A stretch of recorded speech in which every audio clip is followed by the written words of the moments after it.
You know that Big Bargain detergent jug is 85% water, right? 85% water? Tide Pods are only 12% water. The rest is pure, concentrated cleaning ingredients. Pass me the intercom thingy. Attention shoppers. If you want a real deal, try Tide Pods. If it's gotta be clean, it's gotta be Tide Pods. Water content based on the leading bargain liquid detergent. This back-to-school season, Tide and Downy are giving back with $1.5 million in scholarships. Enter to win. No purchase necessary. U.S. and D.C. 16 or older. End September 30th. Rules at tide.com/scholarship/official rules.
Good afternoon, talent search participants. I am Dr. Flores.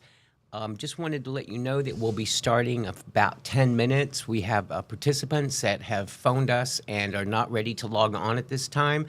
So hang tight. We'll come back in 5 minutes and give you an update. Thanks.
participants, those of you that have logged on, thank you so much. We appreciate your timeliness.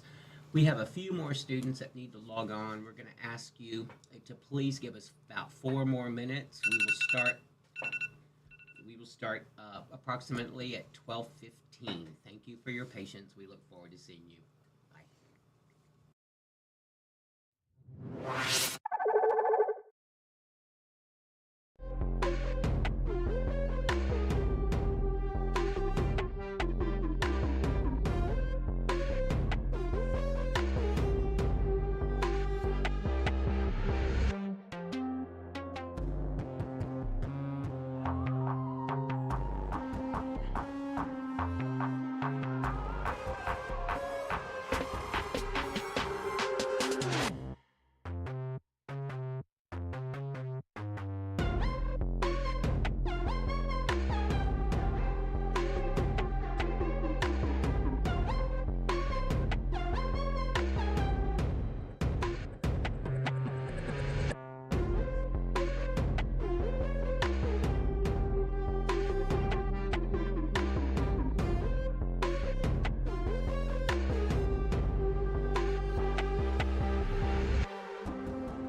San Marcos, Texas. No better place to hear live music. Every night of the week. Hang out on the river all day. Then go see your new favorite band play. And there's cool street art and murals on the square, too. You're gonna love this place. Check out visitsanmarcos.com. Or visit SMTX on Instagram. See you soon!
Good afternoon, Talent Search participants, and thank you so much for joining us today for our 6th annual Summer Robotics Academy. We have about 25 of you logged on right now. We're going to have some brief introductions. We will go over the agenda for today, and we'll go over some expectations for the entire week. Thank you so much for spending your summertime with us. We appreciate it. Those of you that have not joined us in the past, you're going to absolutely love the Summer Robotics Academy, where you get to assemble your own robot, you get to learn about the science of robotics, you get to program, and you get to code, and then we have some special surprises for you. So first of all, I'd like to introduce myself.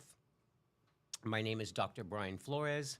I'm the Director for Talent Search. I've been a director for 11 years for Talent Search. Prior to that, I was a school teacher, an assistant principal, and a principal of a middle school, elementary school, and high school.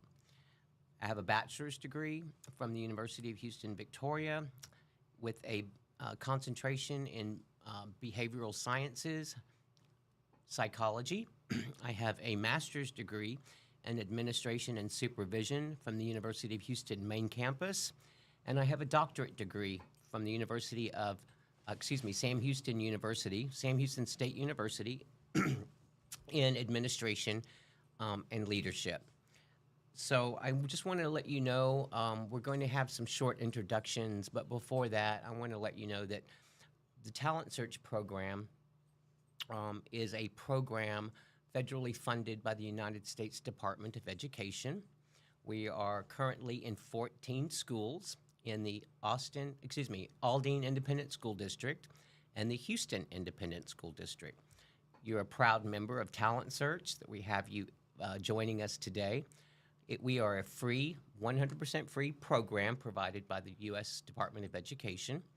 We are a pre-college readiness program where we provide services to each of you from middle school to high school and throughout your college career and journeys. I am a first-generation college graduate. What does that mean? I'm the one of 4 children. My parents did not graduate from high school. When I was ready to go to college, I was the only person in my family that attended college. I had no idea what to expect in college, forms to fill out for financial aid, forms to fill out for scholarships. I had no idea what courses to take, nor did I know what I wanted to graduate and concentrate in.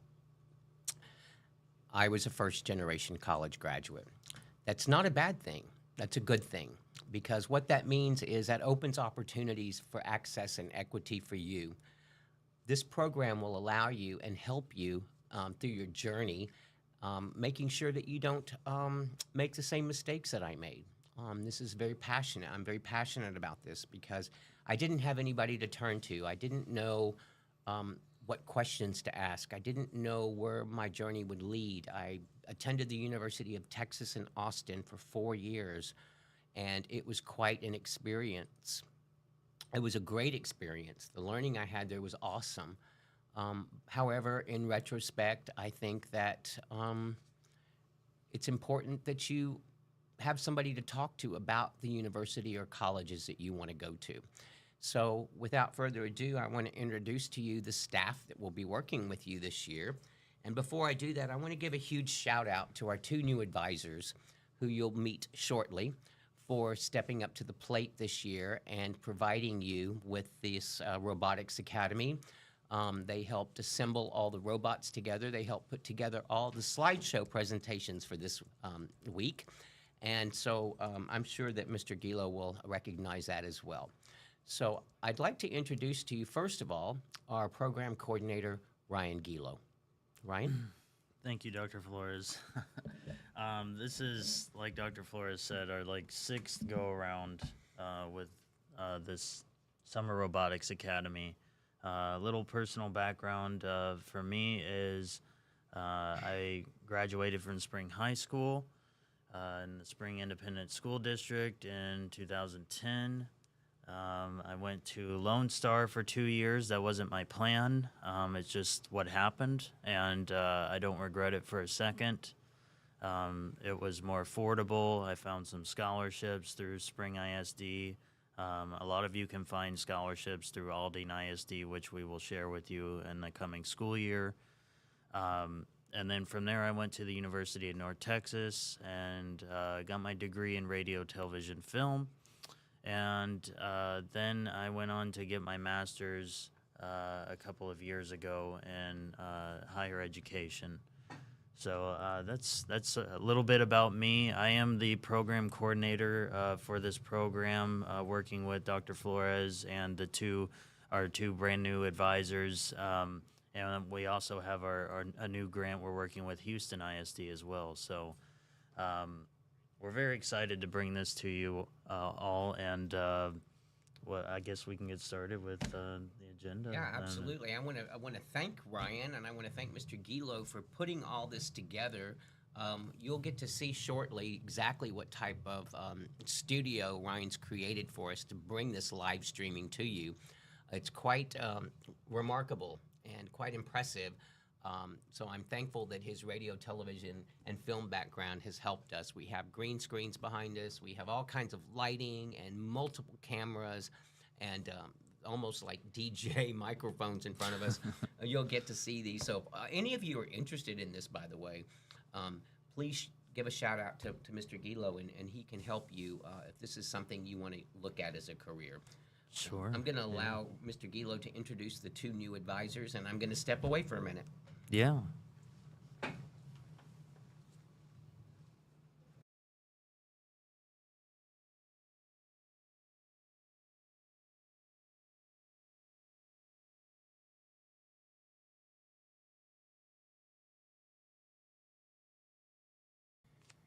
All right. Ms. Perez. Hi, everybody. And once again, thank you for joining us for this Summer Robotics Academy. My name is Marta Perez. I'm going to say a little bit about myself. I was a classroom teacher for a bilingual classroom teacher, and also an administrator for 29 years for Houston Independent School District. I, like Dr. Flores said, I'm also a first generation. I got my degree from here for the University of Downtown, University of Houston Downtown, and then I decided to become a teacher. So, like he said, out of 5 kids, I was the first one that, came to college, and then of course some of my siblings decided to do it too. I also got my master's from Lamar University in administration, educational administration. And I have, 5 kids, and all my 5 kids, I guess, started following my footsteps, and they all attended college now, and they all graduated, and 2 of them got their masters too, so that's a good thing. Yeah, it is. Right? Everybody Okay. going to college. Were you the first one in your family to go Yes, to I was the college? first one, Okay. then my brother went ahead and followed my footsteps, so, Awesome. yes. Okay. So it is a good thing. Okay, It thanks is. again, guys, and we'll see you in a little bit.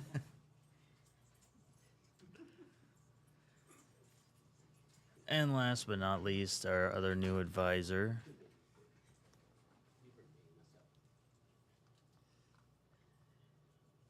Let me see if I can get your name. Give us some patience as well. We are still going through some audio and video difficulties, but whenever you want to start, go ahead, and I will. What I'll do is I'll drag your name over here. Hi, everybody. My name is Myra Rosales, and I'm one of the new advisors here at Talent Search. Me and Marta will be working with HISD for those 4 schools. And pretty much like almost everybody here, I'm also a first-generation student. My mom, she graduated with only a high school diploma. And my dad was born in Mexico, so he only went up to 3rd grade. So it was really just me learning how to navigate through college alone. I'm the oldest child out of 3. My sister is a senior in high school, and my brother is a junior. So I'm kind of teaching them how to do college and how to even get through high school, So I this program is very important for me because I feel like I would have benefited a lot from it in high school. So I encourage all of you guys to take advantage of this program and all the resources and all of the assistance that you guys get. What else? So I was a teacher before. I was a special education teacher in Channelview ISD for about 3 years, and I decided to come here and join the Talent Search program. Martha and I started together in April, and we're very excited to be here this summer and help you guys, program robots and build them and do so many things with you guys. So thank you. Thank you so much, Myra. Guys, I want to apologize. We're just trying to have a little fun here, and I hope you're having fun too. We're having some questions come in, actually, as we've been introducing ourselves, Ryan. So if you'll allow me to answer those questions now and sort of give you an idea. We have some exciting things planned for you this week. We do expect your attendance at every single one of these live streaming shows that we're having this week. Now, in the event that you're not able to attend one of our live stream shows or one of our live stream days for the Summer Robotics Academy, that can be excused. What I'd ask is that you please call me or email me. One of the advisors will put my email address up in the text box for you, the chat box for you, and or the telephone number to our office. I do expect that you do attend every single day this week because we have some exciting prizes for you and we have some exciting field trips for you. However, you must attend every single day in order to be eligible for these prizes and field trips. If your absence is excused by me, then that would be fine. Excused absences may be things such as I have to work, or I have jury duty, or I have some obligation with my family. It's private and it's confidential, so just please email me or phone the office and ask to speak with myself or Mr. Gilo, and we'll make sure that you are excused. Now, not only are these live streamed, but they will also be recorded. Am I correct on that? That's correct. So if you do end up missing any part of the live stream, you can go back onto YouTube.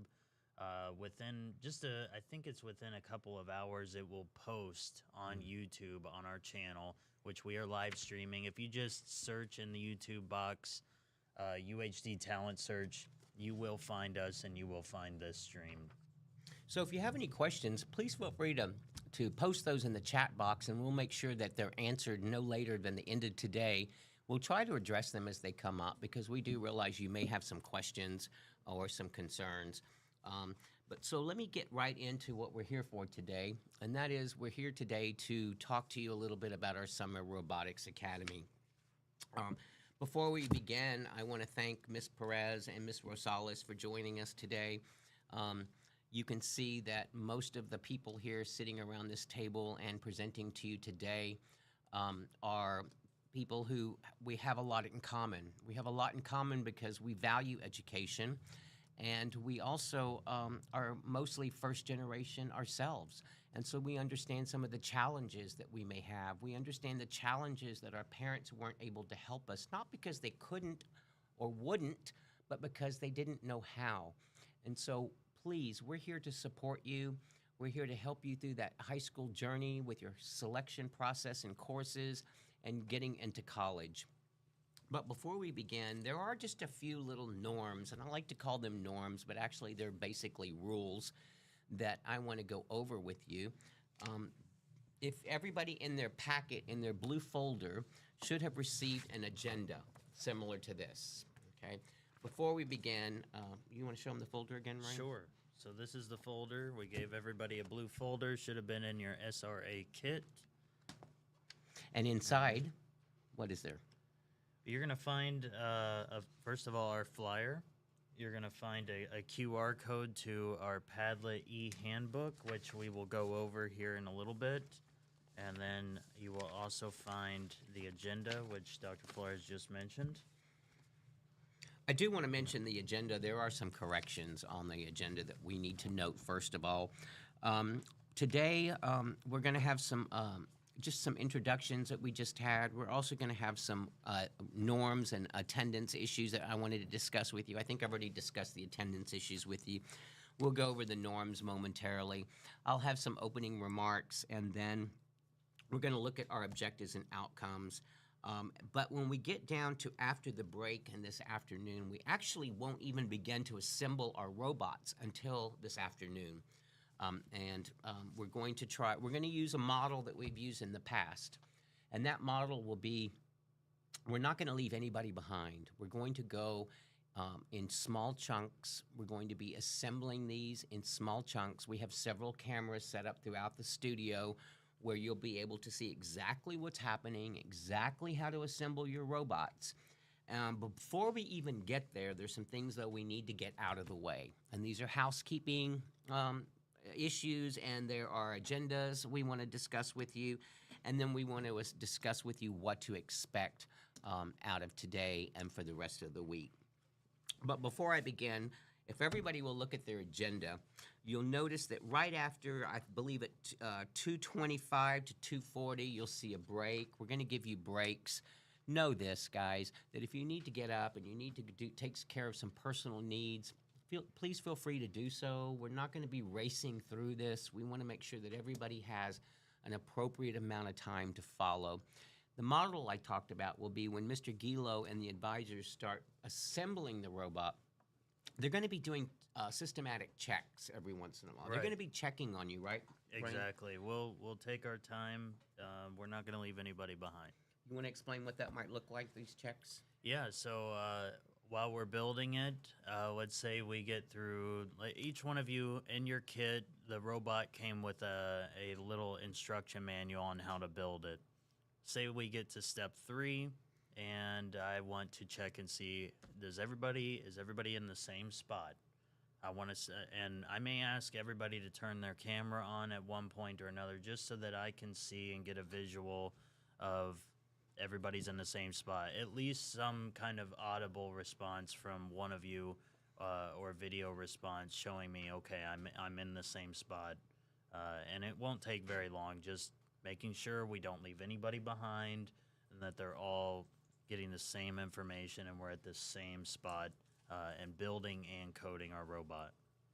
And like I said, the chat box is open. It is fluid, meaning that please write any comments or suggestions or concerns you have in the chat box. If we're moving too fast, use this chat box as your language, as your voice, so that we know to slow down. The process will be Mr. Gilo will not move on to the next step until everybody has mastered that step. So he may be asking you, like he said, to give me a thumbs up or a check or something of that nature, or even something in the chat box that says, I'm with you or I'm not with you, slow down. We do realize that some of you have been through these robotics academies prior to this year, and we do know that some of you, this is what you love, this is what you like to do. And so some of you will probably have this robot completed by the end of today. Kudos to you. We appreciate that. And those of you that do, keep in touch with us in that chat box, wouldn't you say? Yeah, please let us know in Zoom or YouTube. I will say, if you do let us know in the chat box on YouTube, let us know who you are, because you may be using a username or something. Just, you don't have to put your full name. Just put your first name and we'll know who you are. And we may even ask you to be a star with us. We may ask you to mentor somebody who's might be having a little more difficulty than you are assembling your robot in a breakout room. And I think Mr. Gilo will explain that as we move on today, what that might look like and how that looks. So first of all, let's look at our norms. And when I say norms, I'd like everybody to please follow these so-called rules as we spend the week here together. First of all, we're going to try to start on time and end on time. We realize that your time is valuable. Our time is valuable. One of the reasons we decided to do this virtual robotics academy again is because we understand that it's the summertime. Parents are working. You're working. And not everybody has the access to get to the University of Houston downtown as easily as somebody else might. And what we found was by holding this virtually, that we could outreach to more of you. More of you would be able to help with these robots. Now, I do want to let you know that we will go over what's in your bags and your robot bags today. And if by chance you don't have something in your bag, you need to let us know through the chat box as well. Yeah. Let's go over these norms real quickly, if you don't mind. The first one, we're going to start on time and end on time. Today, since we started a little late, we're probably going to run a little bit late. But if you need to leave or you need to log off, please write something in the chat box for us to let us know that you will not be with us after that. When we actually start talking to you, each of you live, we just want to ask that you treat everybody with respect and that we're all on the same page. I want you to listen carefully. When you listen carefully to the presenter and you have questions, please put those in the chat box, and that attendance is required. I think I've already gone through that. And that I want you to come prepared to learn. Why is that important? That's not only important for you to come prepared to learn to class, but I want you to come prepared to learn here.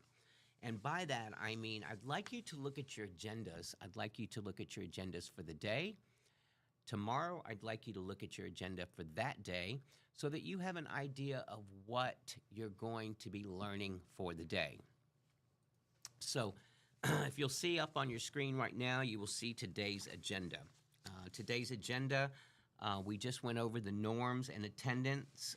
I will go over the opening remarks shortly.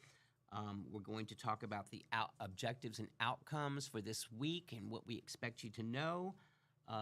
Mr. Gilo has on here a UHD Esports Lounge Tour. You want to explain that for a minute? Yeah, so we are actually broadcasting in one of the only esports centers in the city of Houston, and they're not as popular as you would think in the entire country.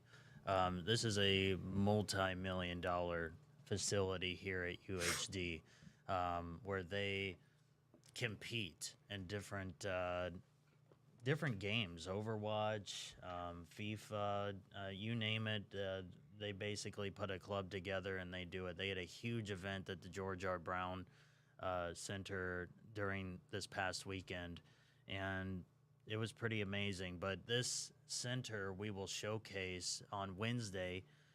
We actually wanted to showcase it with you today, but due to the event that they just had over the past weekend, we're going to push that to Wednesday, and we will have a representative from the Esports Center and Student Activities talk to you about what is this center and what you can have access to if you actually end up attending UHD.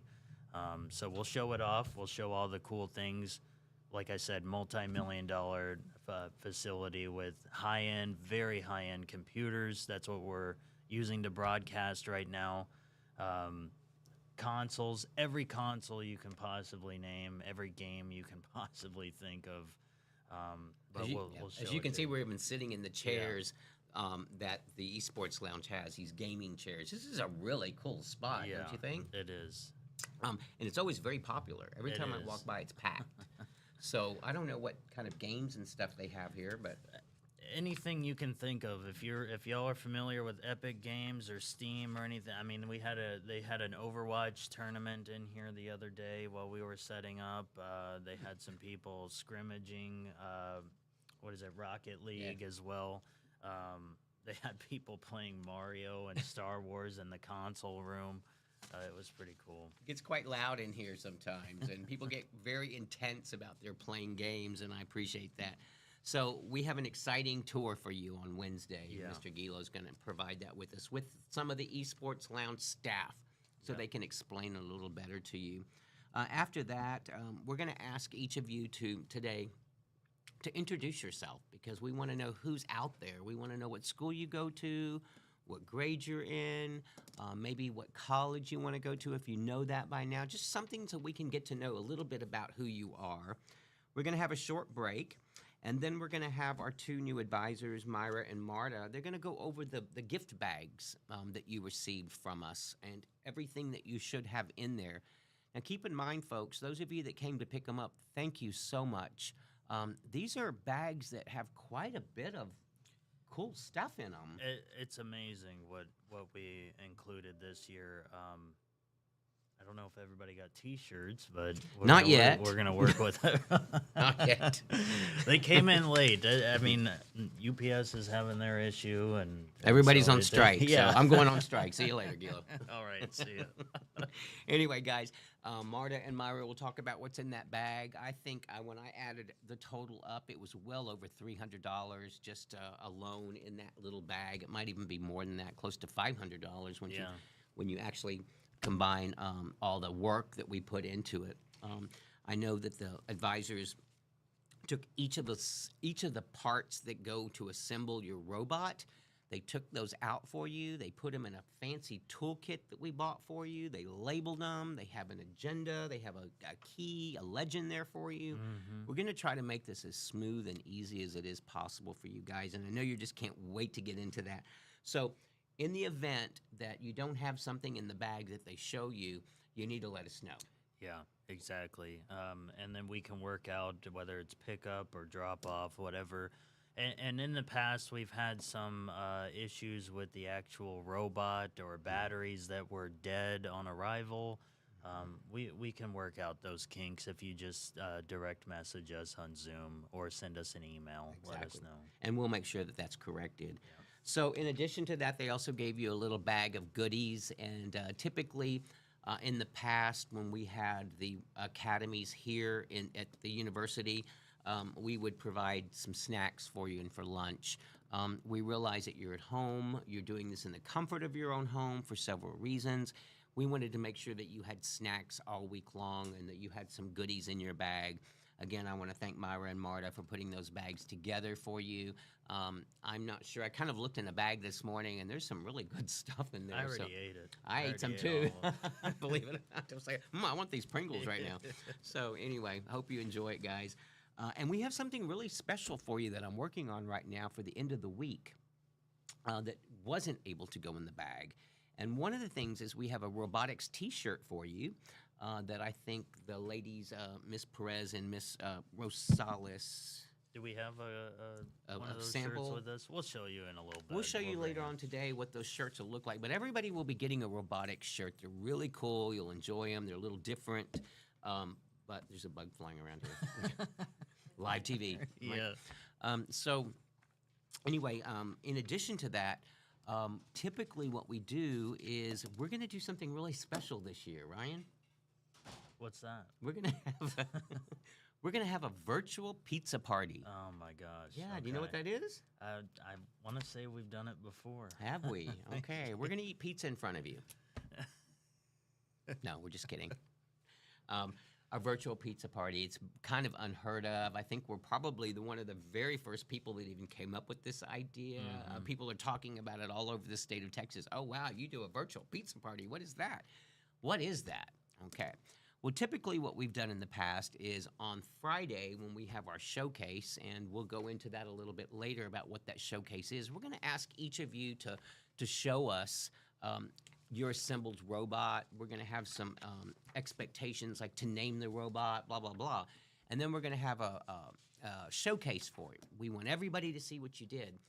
But with that showcase, we want to celebrate what you've done for the year. And by that, what we're going to do is we're going to either, one,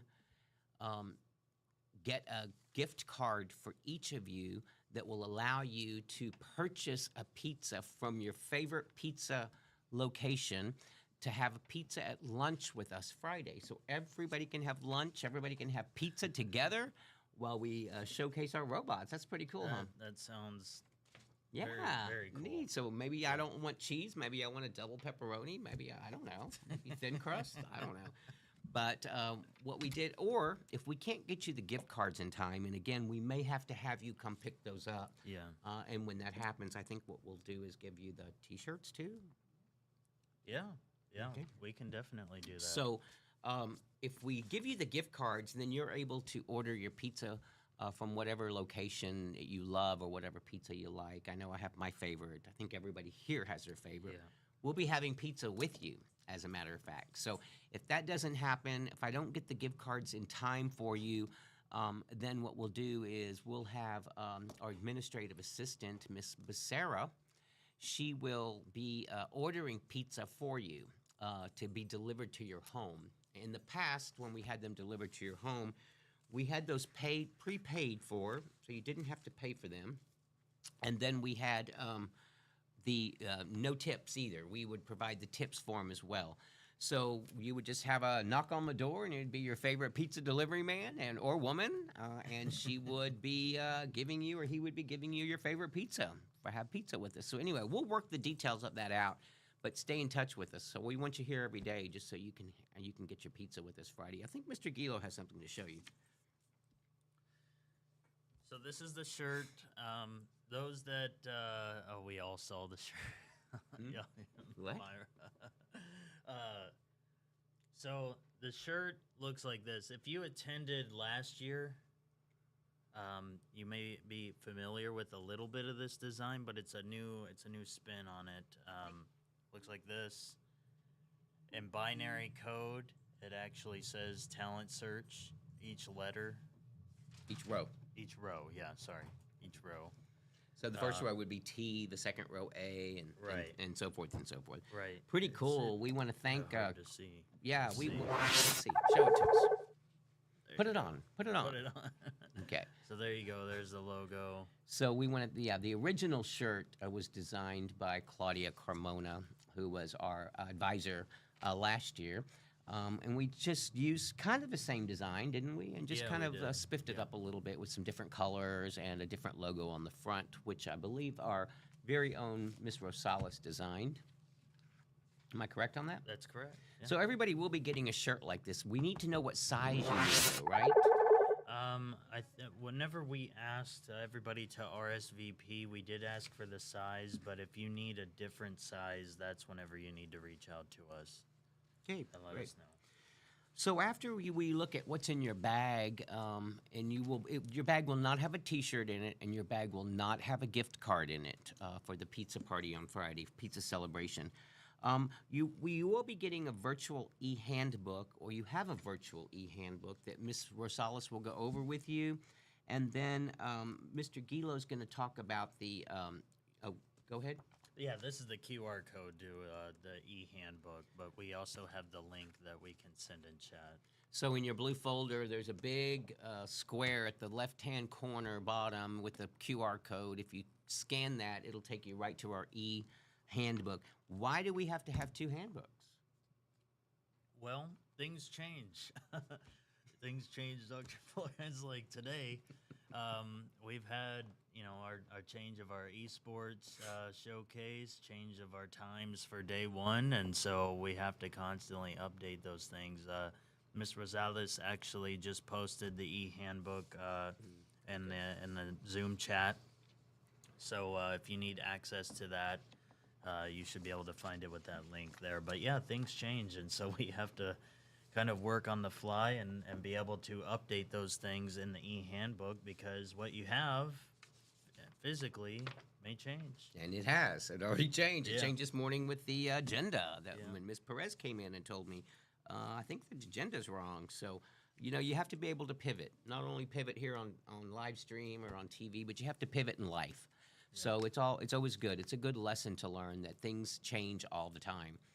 So we want to make sure that you have that QR code, because I would check it every day. I don't know about you. I agree. I think whenever I sent the email last week, I told everybody, please familiarize yourself with what we have in the e-handbook.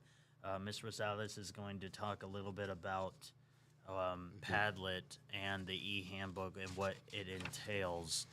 And in addition to that, Ryan, I want to mention that if the paper copy's fine to keep your agendas and everything. Yeah. However, like we talked, things change. And so I explained to you about the pizza party, or the pizza celebration, and the gift cards and the shirts. That will be updated on the e-handbook, in the e-handbook. Yeah. So I would, if I were you, I'd check that every day, because if you want your gift card, we will give you notices in the e-handbook about how to acquire those and how to get those. So. Okay. Yeah, we'll post some notes in there, so please be checking that Padlet every day. In addition to that, Mr. Gilo will talk about today the setting and the environment for which you should be operating your assembly of your robot. That's very important. I know one year during COVID, when we had the Robotics Academy, we actually hand-delivered all these gift bags to everybody. And, everybody has different ideas and different spaces in which to work from. And like, for example, in my home, I would probably have to set this up on my dining room table, but it's just me and my 2 dogs, so that's okay. But if I had my family with me, that might be a different story. I might not be able to use that table. And especially if I had my little boys with me who are 4 and 3, I don't think I would ever be able to have a place to find to maybe put this up. So Mr. Gilo's going to go over the assembly of that and maybe give you some really good tips, right? Yeah. Exactly. Finding an adequate enough space to build and code is very important. And the So we'll go safety over issue, that. right? Yeah, safety as well. What do you mean by safety? I don't understand that. Well, you want to make sure, because there's small pieces, if you have any pets or younger siblings, or even just yourself, you don't want to leave these pieces anywhere where someone can either grab them, eat them, trip over them. Step on them. Yeah, step on them. They do hurt. Like the if you commercial they step- have with yeah. the man steps on a Lego or something and coffee goes flying everywhere, whatever. Exactly. Yeah, we don't want that happening to you, okay? Yes. So you'll go over all that, and then Mr. Gilo's going to talk about the timeline construction. We have a very rigid timeline from which we have to follow. So he's going to tell you a little bit about that. And then we're going to start building your robot, huh? Yeah, we're gonna actually start building it today, and we'll start with the frame and the sensors today. We'll wrap up building tomorrow and throughout the rest of the week into coding. At the end of the day, we're going to ask you if you have any questions and maybe debrief for a little bit and say, hey, everybody, how was today going? I'm going to come back at the end of the day and maybe give a few closing remarks, and then we'll let you get after it, and we will start with day 2. So if you have any questions, don't forget, put it in the chat box. I see we've already posted the e-handbook link. Yes. For those of you out there that need the e-handbook link. So let's go right into what's next here. My opening remarks. Okay, just a little bit here. Guys, I want to let you know my opening remarks will be that we have 10 schools in the Aldine Independent School District. We have some high schools that consist of, I'm going to let Mr. Gilo see if he can list all of those for you. Give you a shout out. There you go. Okay, we've got Hambrick Middle School, Stovall Middle School, Aldine 9th grade, Aldine Senior, Blanson CTE, Davis 9th grade, Davis Senior, Eisenhower, Mac 9th, Mac Senior. I think that's it. all of it. We've got 9 of them, and we've got 4 new ones that joined us with HISD. So that's Scarborough, Northside, Clifton, and Marshall. There you go. Yeah. Okay, give it to him. Give it to the millennial. He remembered what they were, right? Okay. There you go. Crazy. We're just crazy here, guys. We're just trying to have some fun. Okay, hope you are too. So, those are the schools that we service. What should you expect at the schools when our advisors visit you? Now, we have 2 advisors that will be working with Aldine ISD, and then we have 2 advisors that will be working with our Houston ISD schools. And so I want to let Mr. Gilo talk for a second a little bit about what those advising sessions should look like, and then I'm going to talk about why it's important that you go to them, okay? Sure. So we advise about twice a semester. We may come into your school once a month and talk to you about college. And one of the very first things that we start focusing on is, what do you want to do? Where do you want to go to college? What can you see yourself doing as a career? And so do you think, Ron, you could explain what your visit might look like? What does that look like when you come to my school? Yeah, so we'll sit down in maybe a group setting with it could be up to as many as 15, 20 of your peers that are actually in Talent Search. and we'll talk about what you want to do. We'll spend maybe 20-25 minutes, usually tops, during one of your elective periods, and then we'll start talking about. Do we come into those your events. classroom? Do you come in? How does that look? We will actually pull you from your classroom during your elective periods. We're going to advise you in the cafeteria. Could be in the library. It's wherever your school allows us to pull you out of during that day. We won't pull you out of your core subject areas. We know how important that is with your STAR testing and your end of course exams. We don't want to have you miss any of those courses because we know how important those are. So that may look like that. And when when Ryan said maybe once a month, typically our schedules are such that you're at a school for how long? A week? A week at a time. So if we call you like on a Tuesday and you're not available, or you have a test or something and that non-core class or whatever reason you can't get out of, we'll call you Wednesday.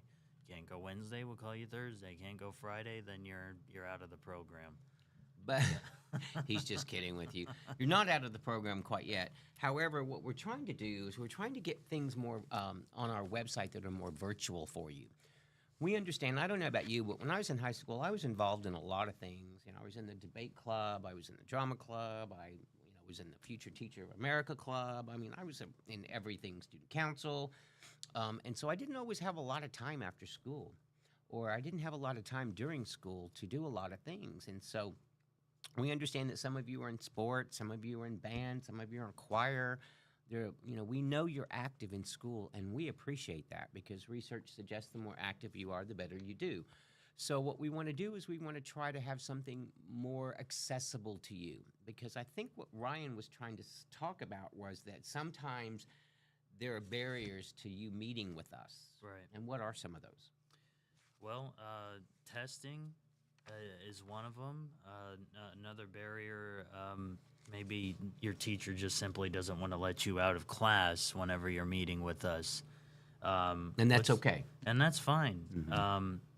Some of you may have after-school activities or whatever's going on. So we're adapting, we're changing, we're allowing ourselves to not only meet you during different times during the week.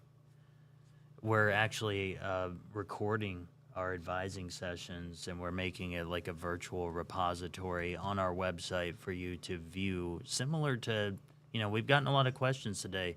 What happens if I miss whatever we're talking about? Well, there's a backlog that you can refer to and go to our website or go to our YouTube channel to view what you missed during the agenda. Same thing with our advising sessions. That's pretty cool. Yeah. That's pretty cool. So what we found out was that we're going to start putting these mini lessons. Let's say we're coming in today to talk to you about financial literacy, and it's a 20-minute crash course in financial literacy. And I had to miss it because I was taking a test in Spanish, or I was taking a test in English or biology or physics or trig or whatever the case may be. And my teacher wouldn't let me out. So I'm not going to fight the teacher. I'm going to miss it, and that's okay because this test is important. Right. But I can go back tonight or this evening or whenever you have time and log onto our website, look for the virtual repository, which is nothing but a library for you to look through, and click on the link that would say financial literacy for that week or whatever the topic may be, correct? Exactly. And now, will these be long, boring sessions? No, these sessions will just be quick, 3 to 5 minute videos on financial literacy, or let's say we want to share a really cool scholarship or something that is like very time constrained and limited. We'll share those with you, and it'll be quick, 3 to 5 minutes. This is how to apply. Great idea. I think it's a great idea, and we're hoping to see more of you use that, so more of you can have access to the information that we want to share with you. Because remember, we're first generation too, and we understand the struggles that you go through. We understand that you have to do well in school, and that we are just a subsidiary of that. We're just extra. And so we want to give you the opportunity to not make some mistakes ahead of time. We'll keep you posted on timelines if you're a sophomore, a junior, or senior, what you should be doing for this particular year. Most importantly, though, the very first time we meet with you, what's going to happen? We're going to assess your needs. We're going to give you, well, not a sheet of paper anymore, but we're going to have you just do a real quick survey on what are your needs? You know, do you need some help with financial literacy? Do you want more information on scholarships? Do you want more information on majors? Or are you having an issue with like math and you need some help with some tutoring services? So we assess your needs the very first time. I think that's great. And Yeah. so, you know, if the needs are not on there, please. Guys, we're also going to be having some really cool contests coming up as well to get your friends involved or your family members involved if you're eligible to be in this program. You want to talk about what kind of recruitment strategies we might be using, Ryan? Yeah, so in the past we've done some really cool things, like some prizes, some giveaway incentive things that we've done for students who have gone and recruited friends or siblings. We've done like prize wheel things that we've set up outside and inside cafeterias at your schools for recruitment. So there's a lot of cool things and that we've never done before that will sort of entice you. You know what? I'm thinking maybe if you kind of give us your suggestions and send them to me. You know, I'm the director. I'm the one that signs that check. I'm the one that gives Mr. Gilo and the advisors the approval to move forward with any suggestions they have and spend money. Give me some suggestions. What, you know, if you recruit 3 of your friends to be in our program, what would you like? And I'm not talking about a seat on the next Rocket X spaceship to Elon Musk is sending up to space, but something reasonable. I may even give you shirts like Mr. Gilo is wearing right now, these collared polos. So anyway, we're looking forward to that too. So let's move into the next part, and that would be what? Our outcomes. Yep. Right? Our objectives first. Our objectives, I'm Yep. sorry. So guys, I'm going to give you a few objectives, and then Mr. Gilo will talk about the outcomes, and then I'm going to skedaddle out of here and have some lunch. Okay. So let's talk about the objectives. When we came up with this Robotics Academy, it was important to me to be able to share with you the STEM program, the science, technology, engineering, and mathematics program, therefore STEM, S-T-E-M. Now, what is robotics science?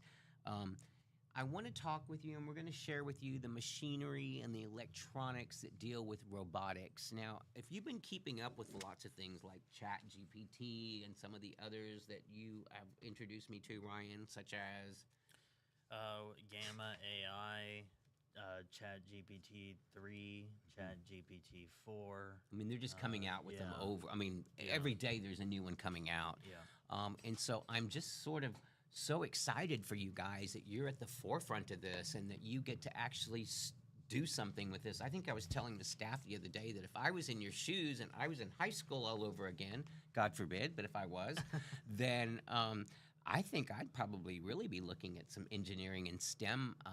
I would love to be able to study more about artificial intelligence.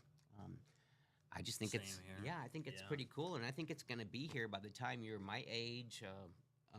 Then it's who knows what the future holds, right? And so we're going to talk a little bit about that. We're going to talk a little bit about the jobs and the careers that you could have in robotics. And when we think of robotics, I think of machinery. I think of what Amazon's using right now to make things more efficient, the robots that are putting things together. Yeah. I'm not thinking ahead. I'm not thinking about robots that can think and talk and look like humans and things like that. But there are a lot of careers out there, guys, in the medical field, in the technology field, in the industrial field that you can look at. You don't have to always go into these careers that we always think of, attorneys, medicine.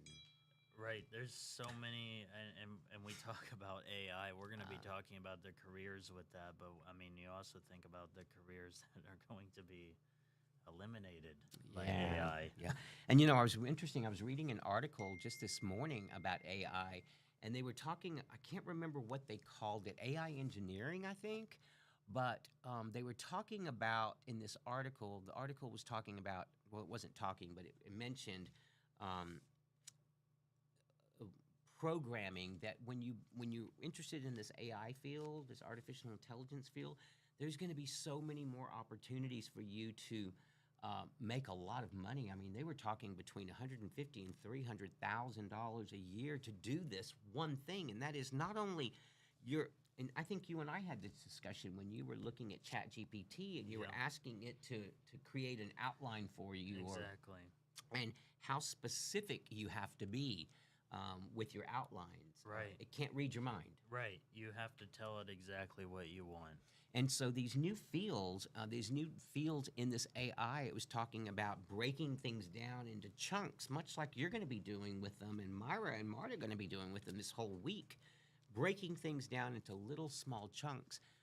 And if you had any coding experience or programming experience even, that would elevate your status when you're applying for these jobs. So I would totally encourage you guys, if you're into this field, to ask questions and get together with us. So those are the things you're going to be learning. You're going to be learning a little bit about the programming and the difference between programming and coding. Yeah. And we're not going to be doing very hard coding this year. It's going to be block coding, and it's not even I can do it. So what does that tell you?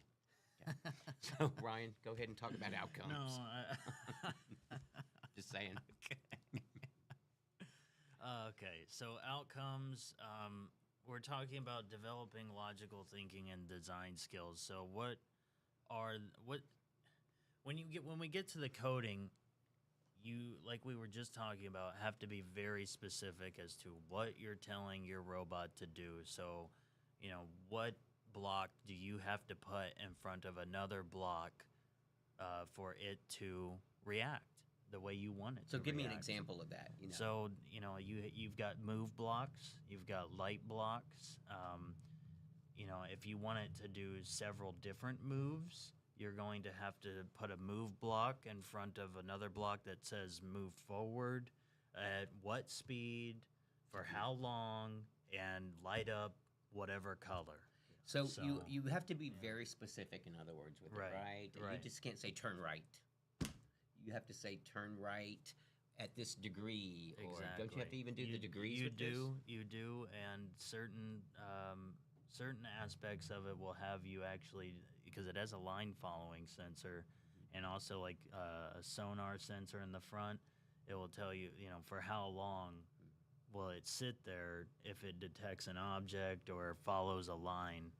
And like you said, if you want it to turn right, how quickly, fast, or slowly do you want it to turn? Do you want it to turn like this little old man that I am and moving right? Or do you want it to go really fast? And do you want it to spin around? I mean, you're going to really like it because it's really fun.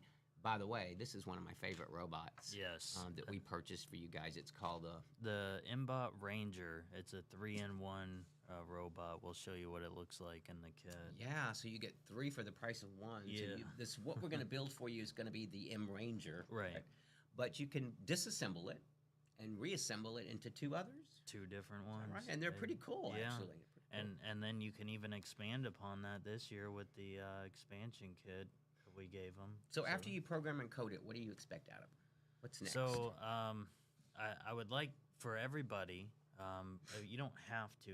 We're not going to require you to do it, but I would like for everybody to participate at the end of the week on Friday to show us what you've done with your robot. How have you coded it? What have you named it? What have you done with the controller that we gave you? And you can send us a video. You can do it live. You'll get into that with them. Exactly. Okay. And I just want you to demonstrate what you've learned with your robot. And that will be held on Friday? That will be Friday. In your showcase when we have our pizza celebration Virtual as well. pizza, And we also want you to name your robot. Yes. Okay? Because your robot can do a lot of cool things. It can light up. Yeah.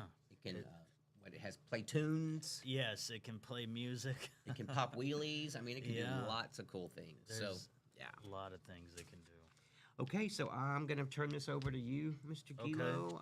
I don't know what else is there. I guess the introduction's next for everybody. Is that right? Yeah. I mean, we can take, don't know if we want to. You want to take a little minute break here? Yeah, we'll take a 5-minute break. Please, guys. I see a couple of thumbs up there. Yeah. Let's take a little break here, guys. Let's, a 10-minute break? 15-minute break? Yeah, we can take a 10-minute break. That's fine. Okay, it is approximately 1:12-ish, maybe? Is that what time it is? Yeah, It's 1:12, so let's come back at 1:30. How's that? Okay. Let's take an 18-minute break, guys. Take care of your personal needs. When we come back, we're going to ask you to introduce yourself, and we're going to move this along so we can get building this robot. How's that? Okay? Chat with Perfect. you later.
Hey, Spotifyers, click or tap the banner to listen to New Music Friday Latin. All new releases by Latin artists. Brought to you by Bud Light Chelada. Introducing the all-new Bud Light Chelada Tajín Chile Limón. Enjoy responsibly. Anheuser-Busch Bud Light Chelada Tajín Chile Limón. Flavored lager. St. Louis, Missouri. Tajín is a registered trademark of Tajín Industries, LLP. Used under license.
Okay, everyone. I hope that you're back.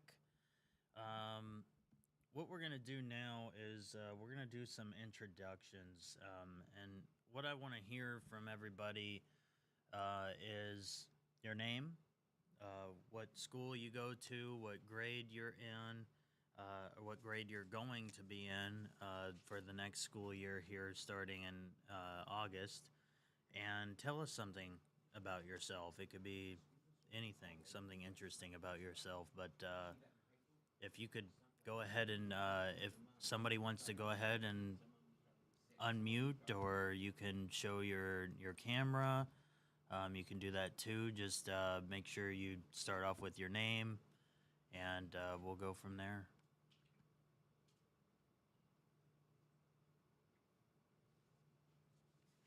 Anybody? Anybody?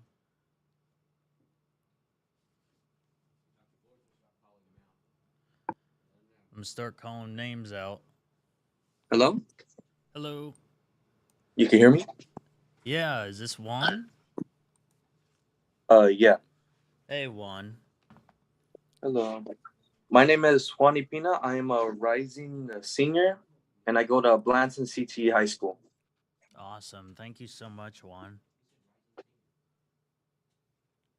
Hello, my name is Melanie Wessa. I'm going to be a senior at Davis High School. And something about myself, what is that I like to knit and I'm learning how to crochet, but it's kind of difficult for me to go over to knitting to crocheting. Okay.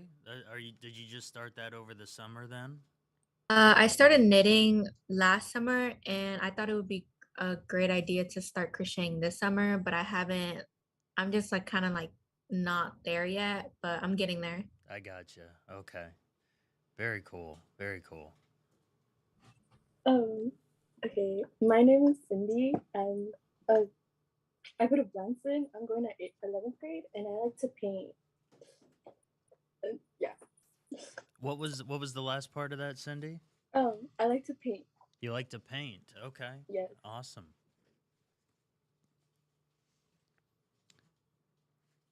Hello, my name is Brennan Haynes. I'm going to 8th grade, and I go to Stovall Middle School. And well, something about myself is that I used to do Lego robotics. I was in a Lego robotics club last year. Really? Was And that at yeah, Stovall? yeah, Stovall Okay. Middle School. Okay, so you already know a little bit about, coding and building some robots then, Brandon. Yeah, I'm Okay. planning to do it next year too. That's awesome. Congratulations. That's really cool. The Lego robotics are really, really fun. Yeah, it is. Hi, my name's Virginia. I go to Hamburg and I play soccer and I'm in 8th grade. Okay, you play soccer. All right. Thank you, Virginia. Oh, Juan forgot to say he likes to 3D print as well. That's awesome. That's awesome. Hello. Uh, Hello. hello, Alan? Yes. Hello. My name is Alan Alvarez. I go to MacArthur Senior, and I'm gonna be a junior next year. Okay, and tell us something about yourself, Alan. Something about myself. I like doing sports. Sports, do you play any? I play basketball. Okay. Mhm. And you just joined us. You just joined Talent Search, right? Yeah, very recently. Awesome. Awesome. Well, welcome. Welcome to your very first Talent Search event. Thank you. You're very welcome. Who else? Who else? Can you hear me? Yes, I can. Is this Renee? Yeah. My name is Rene Lopez, and I will become a senior in Blanton CT High School. After high school, I want to go to UHD. Awesome. And I love to game and play soccer and work out. Okay. Well, I mean, you'd be coming to the perfect spot. You like to game. We just opened a new health and wellness center here as well. I mean, that's pretty awesome. Thank you. Welcome, Renee. Caitlin also typed in the chat. She goes to Blanton CTE and she's going to be a junior this year. And she likes to sleep. Well, me too. Thank you, Caitlin. Who else? Hello. Hi, is this Daniel and Benjamin? Yes. Okay. Tell us Uh, about I'm, yourselves, Daniel and Benjamin. hello. My name is Daniel Romero. I attend Aldine High School, and I'm going to the 11th grade. And something about myself is that I like playing FIFA. Awesome. Awesome. And Okay. then my brother's too. My name is Benjamin Romero, and I'm going to Audi 9, and I'm in ninth grade, and I like playing soccer. That's awesome. And the both of you have been in Talent Search for a while. You guys were in the last Robotics Academy, correct? Yes, sir. Awesome. Well, we're happy to have you back with this new, different variant of the robot. That's awesome. Thank you. Who else? My name is Noe Carrillo. I'm an upcoming senior at MacArthur High School, and a fun fact about me is that I really like to watch the Astros. Okay, me too. Me too. I think you guys are going to be really interested in something we're going to announce later in the week about the possibility with the Astros. So we'll see. All right. Welcome, Noe. Who else? Can you hear me? Yeah, is this Shania? Yeah. Hi, Shania. Hi, my name is Shania Murphy. I'm going to be a senior attending MacArthur High School. And a fun fact about me is that I like to play the bass. You like to play the bass? Yeah. Do you play that currently at Mac Senior? Yes. Okay, so you're in the band. That's awesome. Welcome, Shania. Thank you. All right. Let me see if I have everybody. Steven? William? Yeah. Steven, why don't you go? Tell me about yourself. Tell me, we know your name, but tell us your school, your grade, and something about yourself. So, I'm going to all the ninth grade, and I do YouTube. YouTube. So you stream on YouTube. What do you like to stream? Well, I don't stream, but I upload videos. Okay. Okay. That's awesome. Very good skill to have. Hello, my name is William. Hi, William. I'm gonna go to ninth grade Auden, Okay. and I like to play football. Awesome. Okay. And William, you were at Stovall previously, right? Yeah. Okay. And so welcome back. I think you were with us last year, right? Yeah, I was. Welcome back. Welcome back. I think Steven was too. Let's see. Who else have we not had? Queen and Susan, Logan, Jadarius.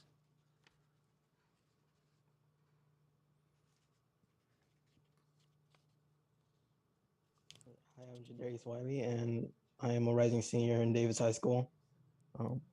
Something I like to do is just playing video games. Playing video games. What kind of games do you like to play, Jadarius? I can't play any game. I mostly play fighting games, I guess. Fighting games or Okay. Well, MOBAs. thanks. I'm sorry, go ahead. I say like fighting games or MOBAs, kind of. Okay. That's awesome. Well, thank you for joining us, Jadarius. Right. Nice to be here. Stevens? Steven, I love your picture.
Again, several of you have already emailed or texted me about not being able to make one or two of these sessions.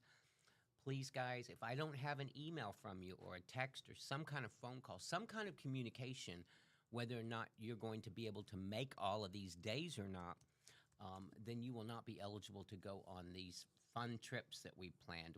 We not only planned one, we planned 2 trips for you, 2 field trips, which are absolutely mind-boggling, in my opinion, to go to these, which will occur in a couple of weeks, Yeah. and then a couple of weeks after that. These are absolutely free. We may have already mentioned them to your parents. Well, we might as well. I mean, the cat's out of the bag, right? So we do have one of them planned. I'm going to let Mr. Gilo talk about that one quickly. Yeah, so we actually August 2nd, the Houston Astros face the Cleveland Guardians, and we are going to open that trip up to everybody participating in the Robotics Academy first. And so if you want to go, we'll have an RSVP open this week. 30, 40? So we'll have the first 35 students that sign up can attend. So it's going to be an amazing game. One thing that we decided to do for everybody was make some custom jerseys and hats for those that attend, and this is what they look like. You can wear Astros apparel. I'm going to, but I'm going to also sort of wear this underneath and sort of combine everything, but it's really cool. So not only do you get this amazing jersey that's been designed by our very own Ryan Gilo, but you get this amazing baseball cap. And this happens to be one of my favorite styles of baseball caps. They're not the little plastic clip-ons. They're in the back. They're the metal clasps. Yes, they are. So they're a little more fancy. The logo looks awesome. The first 25 of you that actually get through this week. And again, this is why it's important that you let me know whether or not you're going to be here for the entire week or not. Because if you're not, and I don't know that, then you won't be eligible to go on this field trip with us, nor get this free amazing jersey, this free amazing baseball cap. And not only that, if you call this number right now, no, I'm just teasing, you can also get free at no charge. You will get the most amazing seats available. We have seats right behind third base, I believe. Yeah, they are right on the third base line, and you have access to the huge screen in front of you. The Jumbotron. And Yeah. I'm certain, guys, with 30 of us going and wearing these jerseys and these baseball caps, I guarantee you're going to be on that Jumbotron, and we're going to get to wave at everybody and say, look where I'm at. I'm at the Astros game. Yeah. In addition to that, if you phone right this very minute, we will give you an extra gift, and that is you will also get $30 worth of food vouchers. So you will be able to not only just have a bag of chips, you'll get to have all that other stuff too. Okay. Yeah. I just thought, giving you a $10 voucher wasn't enough. I know how expensive things are there. So basically, these are $100 tickets, are they not, guys? Easily $110 a piece, plus the vouchers for food. We're talking what, $30? Yes. Was it, Marta? $30. On top of that, plus the jersey and the hat. I mean, we're talking over $200 plus. Yeah, plus your gift bag that we just gave you full of your robots. It's $300 plus on that. You're looking at just by joining us. This year, it's amazing what I'm able to do and what the team's able to do in terms of giving you for participating. So, just a simple thank you would be great, but I can't wait to see all of you in this jersey and this baseball cap. And if that's not enough, geez, this team is like bleeding me dry with money. What else are we doing? We're going to Moody Gardens. We are going there. What day is that, Myra? Saturday the 18th? 19th. The 19th. So it's after school starts. I know that this year school starts a lot earlier. The 6th, I believe, right? The 10th, Okay. I think, is whenever school starts. But yeah, we're going to Moody Gardens on the 19th. And guess what? We are going on a charter bus. We are going in the morning. We have an aquarium visit for you. We have 2 4D movies you get to see. And if you've never been to a 4D movie, they're pretty cool. Yeah. Not only that, we managed to get you reservations into the restaurant at Moody Gardens where you can eat all you want at their buffet. Yeah. So, wow, we did some really good stuff for you guys. That's how much I appreciate you and appreciate you wanting to go to college. So, if you can't make it this week, you need to let me know, okay? Awesome. We've got questions. What day will that? So the trip to the Astros will be Wednesday, 8/2. That's August 2nd. That is a 1:10 p.m. game. So all you would have to do is arrange transportation to get to UHD, and we will take the bus over to Minute Maid Park from UHD. And then same thing whenever we get back. Right, so pick up and drop. Even though it's not very far from here, we don't want to walk. The heat's too intense, and it's in the middle of the day. So we know they'll have the top closed. It'll be air conditioned. But yes, you'll need a ride here, and you'll need a ride here before the game starts. And we will bring you back to UHD, but you will need to be picked up here as well. Here's the agenda for that day. Yeah, so we're looking at being here by 10:30, and arriving back by 5 o'clock. Are we going to lunch? What are we? What? So the vouchers will take care Okay, of the so we're just the getting here a lunch. little early. then. Yeah, yeah.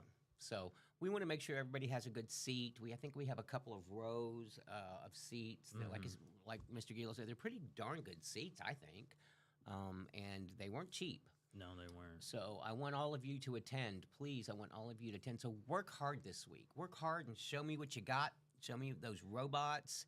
I want to see what you can do with them. I want to see what you learned this week, so we can reward you by giving you not only your pizza party, but this fabulous Astros trip, and even that, your Moody Gardens trip, which is going to be awesome as well. So anyway, I'm out of here, guys. I got to go do stuff in my office. I just wanted to say, please, I can't tell you enough, email me, text me, phone me, whatever you need to do. Let me know, or Mr. Gilo know, your personal situation if you're not able to attend, okay? We got a question about are they able to drive themselves to UHD? Are you able and to park drive yourself? for Well, that day? I hope, first of all, you would have a driver's license. She graduated. A valid driver's license, let's put it that way. Number two, that you know how to drive. And number three, yeah, you can drive here by yourself. We may even be able to let me know who you are. Either text me, message me, let Mr. Gilo know so that we can give you a parking garage ticket so you don't have to pay for your parking that day. We'll let you park in a guest parking garage at no charge. Mm-hmm. And some people are saying they won't be in Houston. They won't be No. around that day.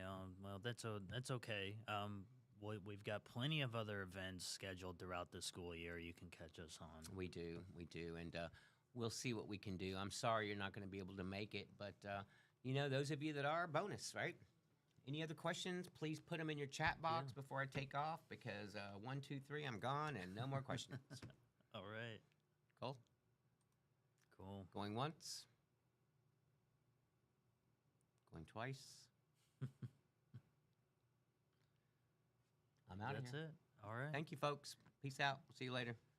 Sold, Steven says. All right. Look.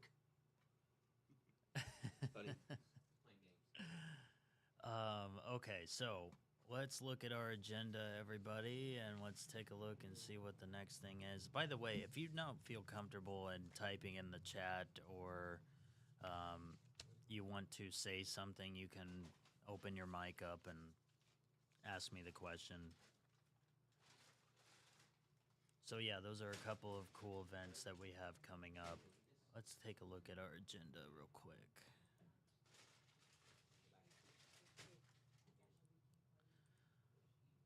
So our esports tour will be on Wednesday. What we're gonna do now is we're going to I'm gonna bring over a couple of the advisors, Ms. Perez and Ms. Rosales, to talk about, well, what's in your robotics kit. Am I on? You're on. Okay. Yeah. Okay, so One of the things that you guys received was this one white bag. Inside is full with snacks. Obviously, they're not all the same because there's just assorted things.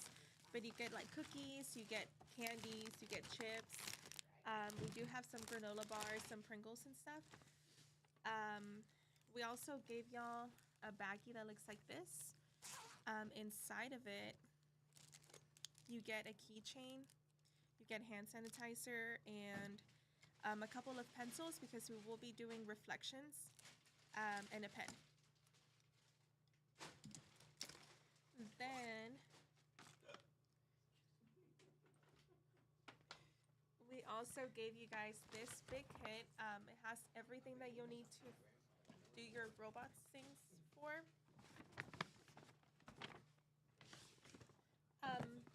The first thing would be the actual robot itself. So if you open the box, let's see. So it should look something like this. If you notice, they all have numbers. So when we get to the building part of it, we will tell you, okay, so go to slot number 15 and grab that piece or whatever. And we have some more things inside the box. It's just more robot parts. Let's see. I'll do this one, and then if you want to do the rest. Thank you.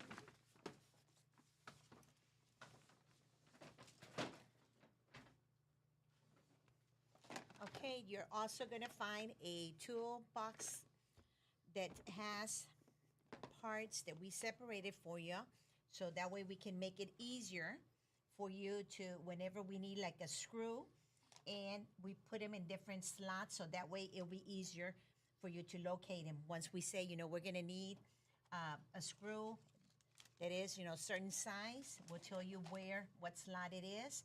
We have a couple of things that are in certain spots, but they also have like a separate number. So that way, we can mention what number we're going to be using and in what little slot they are. We also have the batteries in here. We have the cables. We have all the different parts. Okay, so that way it'll be easier for y'all to be able to locate. And then we also have the notebook that Myra had said where we're going to be writing reflections. Okay, this year is something new, but we're going to go ahead at the end of the day. We're going to be able to write, different reflections about different things that, we are going to be asking. Okay? You're also going to have a blue folder that looks like this. Inside of it, I'm sure you've already looked through it. You have the flyer. You also have the toolkit legend. So a good way to know if you have everything inside of your kit is just to kind of do a checklist on your own. You should have every piece of this inside of your robot kit, and then if you turn it to the back, you also have some more parts. In the box. Yeah, this is in the box, and then this is in the toolbox itself. And then you're also going to have the agenda, which I'm sure you've been following. Okay, you're going to have a little box that has the remote control that you're going to be able to program with your robot.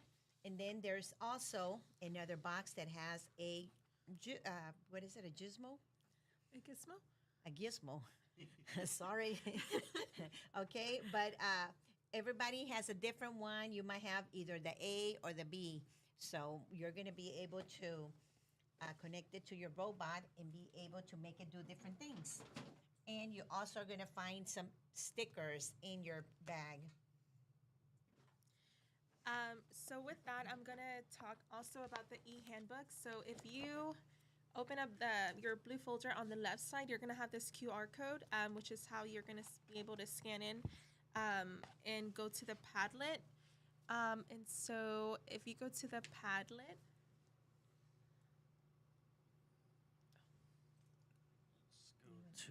No, it's okay. It's okay.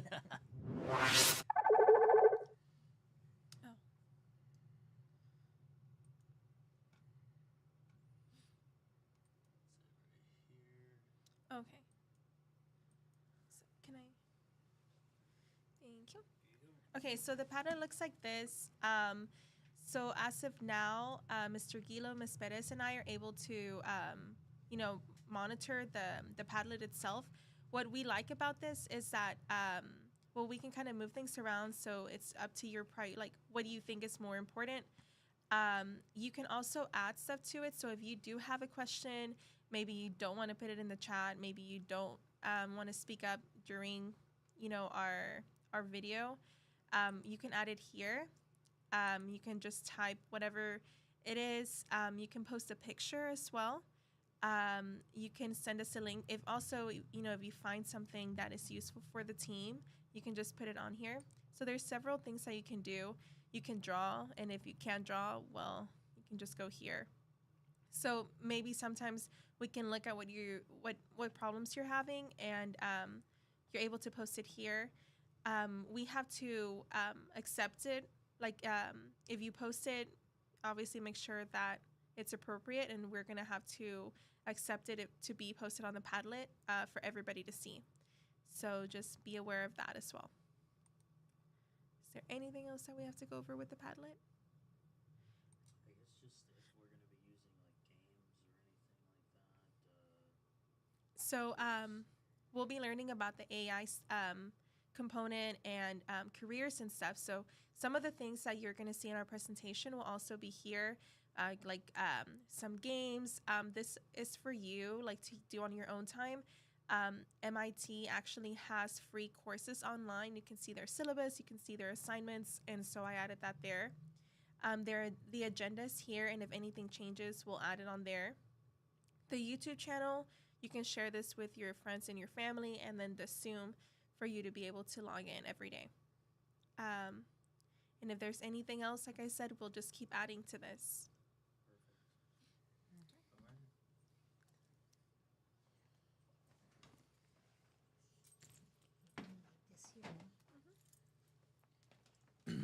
Okay, so we've learned what's in our bag. We've talked about the e-handbook.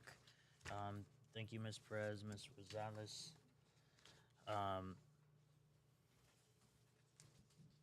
Let me bring up our agenda again so we can go over the next.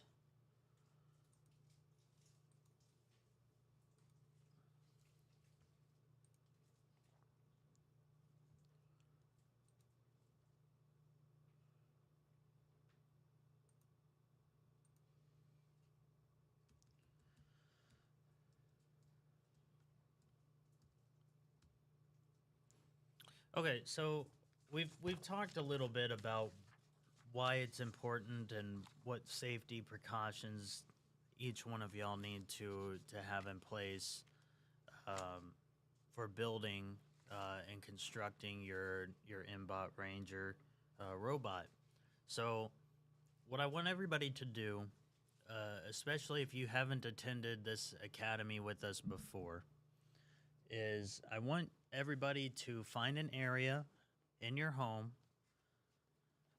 where you can sort of have like a dedicated, almost like 3 foot by 3 foot area. And it could be a coffee table, a dining room table. It could be on the floor, on your bed, some kind of patio area, a countertop. And I want you to ask your parents if you can use that space to build and code your robot during this week. And at the end of every day, we're going to talk about, picking up the pieces, what we haven't used yet, putting it back in your kit, back in the box, so that you don't leave any loose pieces in the area. Like I said, safety is priority, so you don't want to have any kind of siblings or pets swallow any of these pieces for the robot. You don't want to trip on it yourself or step on it yourself. So just be careful and mindful of these things. And like I said, at the end of each day, I'm going to explain and show you how I'm putting away my robot and kit into each correct spot. And then we can place it in a spot that, can't be tampered with by anyone in your family or a pet, so that you can use it for each day of the academy. If anybody has any questions about that, please DM me in the chat, and we can work something out. We can figure out an answer to your question there. So let's talk about our timeline of construction. Today, we are going to build the frame of the MBOT Ranger with the sensors, and we are going to attach the battery case and the tracks.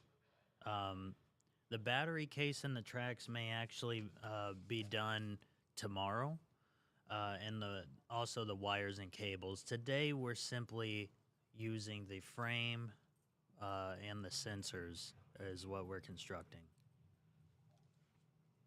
So I'm going to give everybody a couple of minutes to get everything together, find a space. Like I said, just an area that you can work with to code and to build your robot. And let me give you a couple minutes to sort of gather everything, get your M-Block Ranger box out with your toolkit. Again, the toolkit is this. So it'll be a Stanley toolkit. I want everybody to get that out. I'll give you a couple minutes to do that, and I'm going to do the same. So I'll give you a few minutes, get that set up, get your space set up to go, and we'll be right back.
Okay, everyone, I've got my space set up.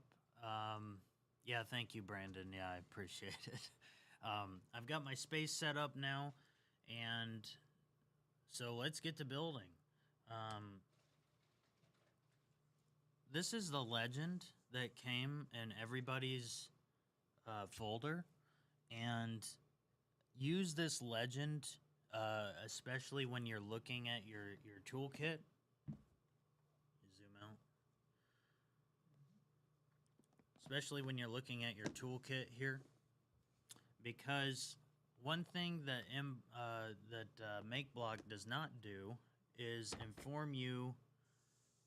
You know, they're not the baggies are not labeled for you. We labeled all the baggies for you and numbered them, just like Miss Perez and Miss Rosales told you earlier. So use this legend, and I will be reiterating which compartment I'm going into to build this. Every time I grab something out of here, I will let you know which one I am grabbing it out of. So, without further ado, let's get started. Just, yeah, one of these, yeah. Great. And if something looks blurry or you're not able to see what I'm doing, please let me know so that I can adjust the camera accordingly. So, for the majority of this entire robot and building it, we are going to use the included screwdriver that was given to us. And that screwdriver is going to be in compartment number 13. I'm going to go over here. Let me move this stuff. I'm going to go over here into compartment number 13. See, you can see it labeled 13 right here. I'm going to grab this screwdriver. Okay? I'm going to take it out of the bag. There's two pieces. You'll notice with this screwdriver, you're going to have what's known as a Phillips head, which is sort of like a cross head. I'm trying to get the camera to focus on it. There we go. So you're going to notice it's sort of like a cross. If we can get it to focus here. Anyway, there we go. Yeah, there we go. Okay, so it's sort of like a cross Phillips head. The other side is like a hex, almost like a hexagon. So it's got 6 sides. The very first step to building this, the very first thing that they use, which side? Let's figure that out.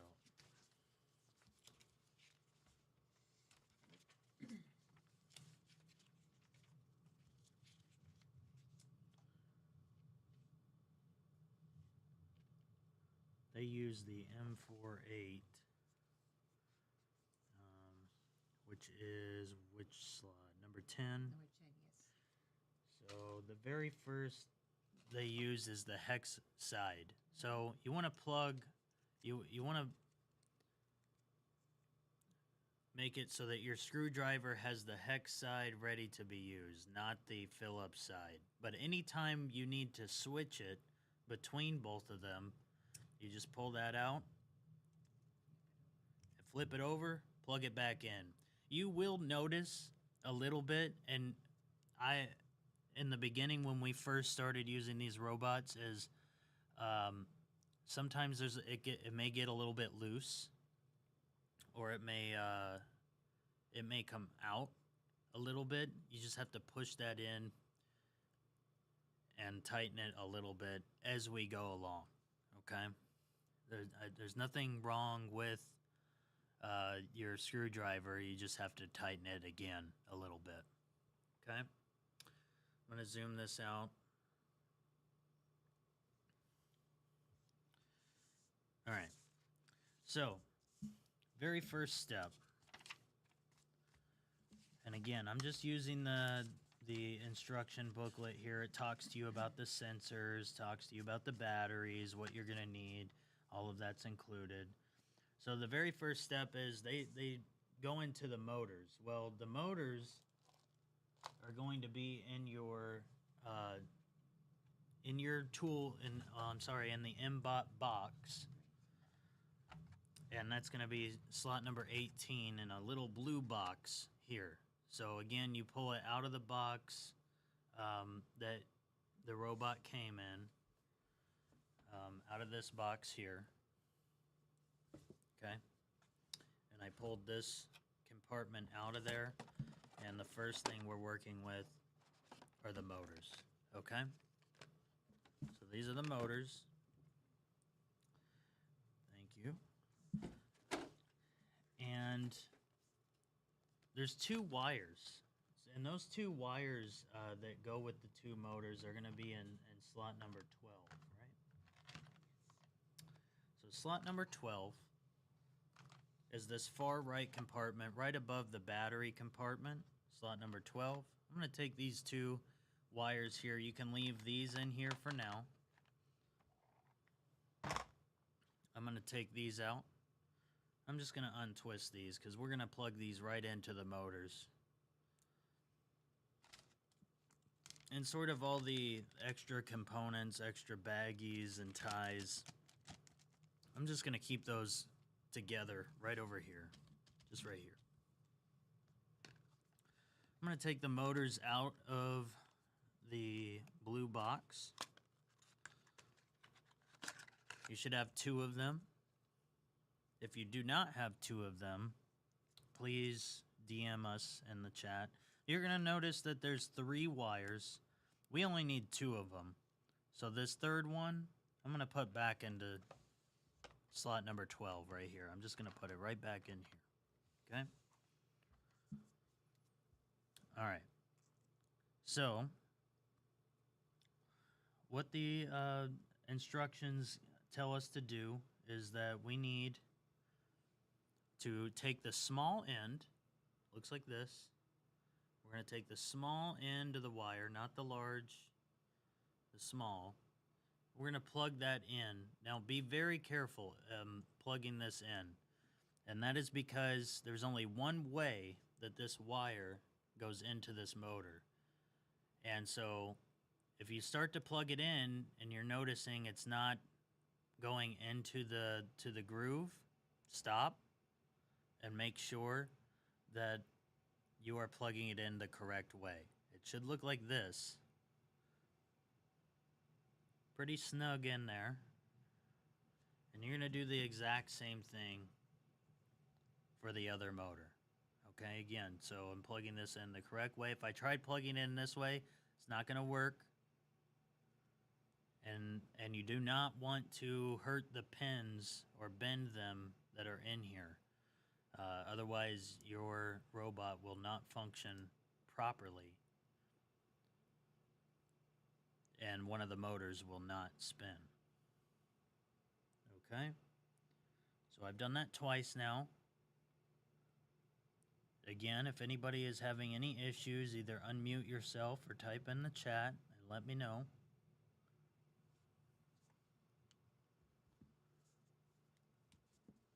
The next step that we're going to do is there's a couple of plates. These plates are going to be inside of the box that we just got the motors out of. And so these plates, let me show you what they look like.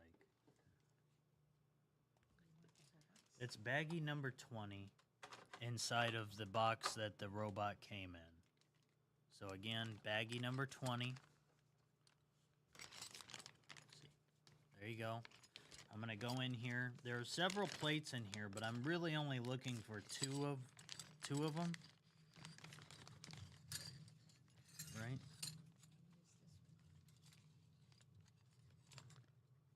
Oh, I'm sorry. One is that. You're going to get one from there.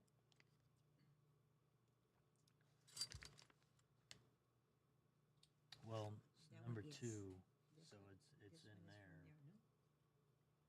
We're showing Yeah. I'm sorry. It's not baggie number 20, y'all. It's gonna be 15. Yes. 15 is what we're gonna go into. I'm sorry.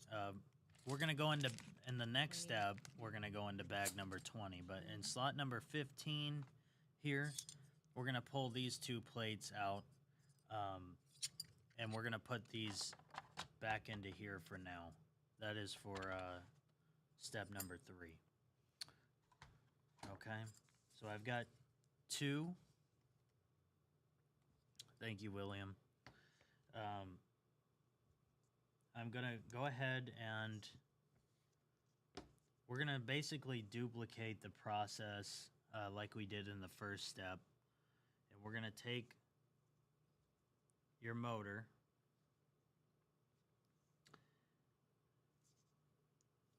just like this, and you want to be careful on which holes that you're lining it up with here. So again, I'm gonna take the plate and you're gonna go, you want the M48, which if you look at your legend, the M48 screws, there's 30 of them. It's in slot number 10. So I'm gonna go in slot number 10, right here. Slot number 10. I'm gonna go ahead and grab this bag. And I'm just gonna grab 2 of those.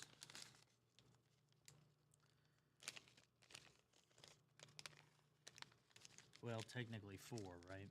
Because we're doing this 2 times. So we're gonna grab 4 of these screws. These are the M48 and slot number 10 in the toolkit. All right.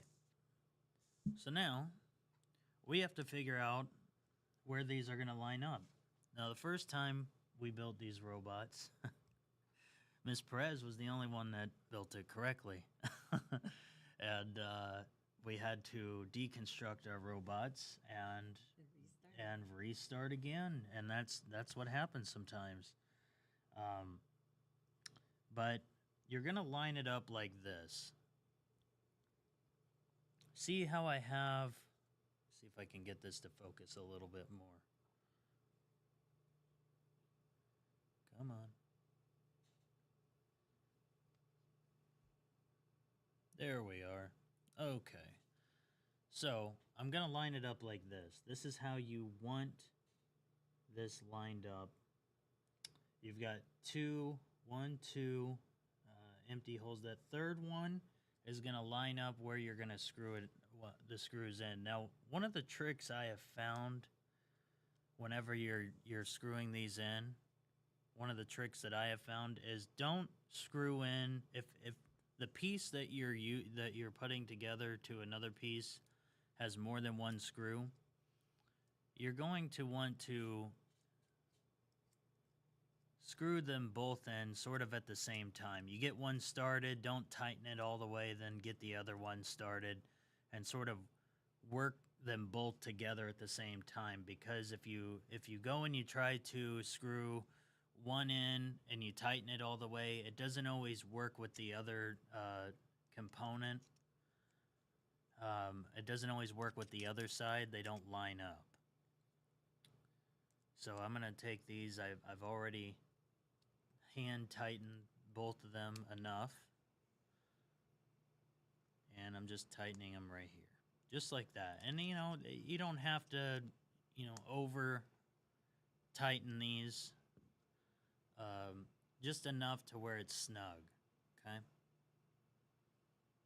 I'll let that focus so that you can see exactly what it's supposed to look like. There you go. We're gonna do that again. So, again, we're gonna take the component, right? Yes. Okay. And we're going to do this all over again. Now, I don't know if it matters what side, you flip this on. I don't think it matters. Just as long as you are tightening it with the correct hole in the plate.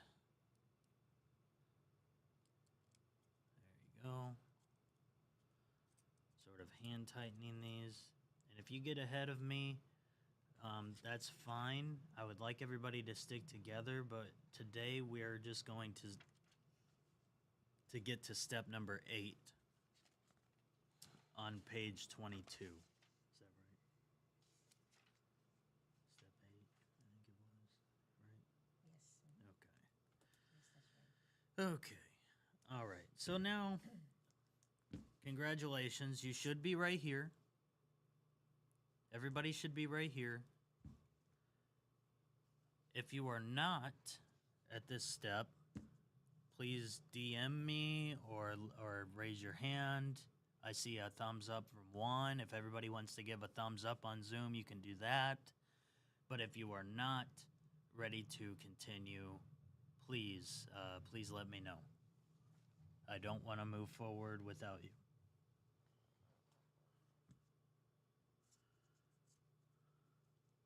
Almost there. Okay. No problem, Brandon.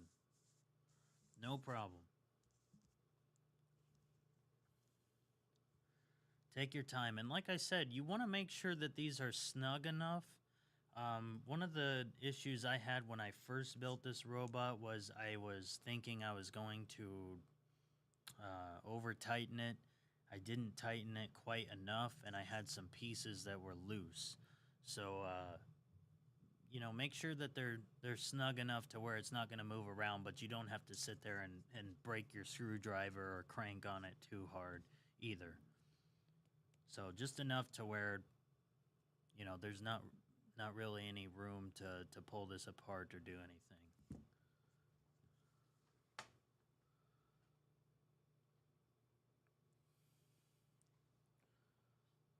And Brandon, just give me a thumbs up or let me know whenever you're ready to continue, and we will proceed over to step number 3.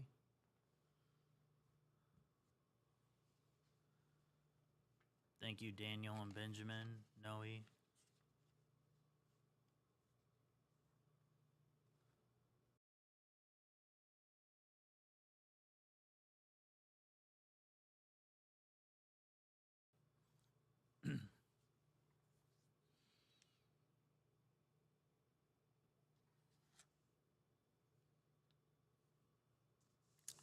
Shania, congratulations, you have made it.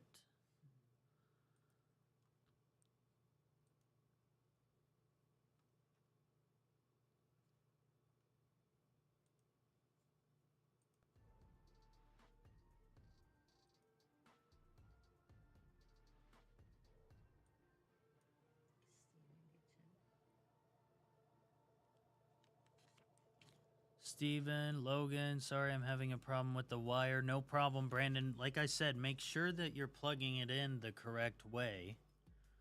You don't want to jam it. Take a look at mine. See how that is. And try to, it doesn't have to be perfect, but you want to make sure that the pins make a nice connection within the motor. So just like this. This is how mine is. It will work like this. It has a little bit of play in there, but as long as it's like that, you should be okay.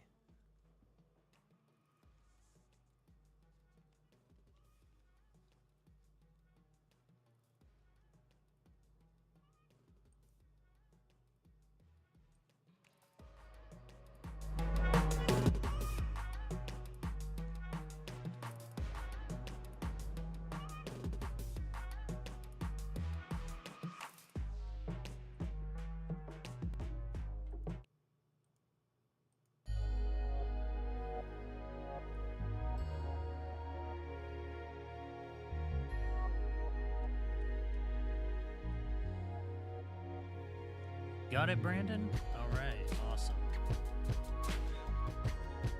Okay. Well, moving on then.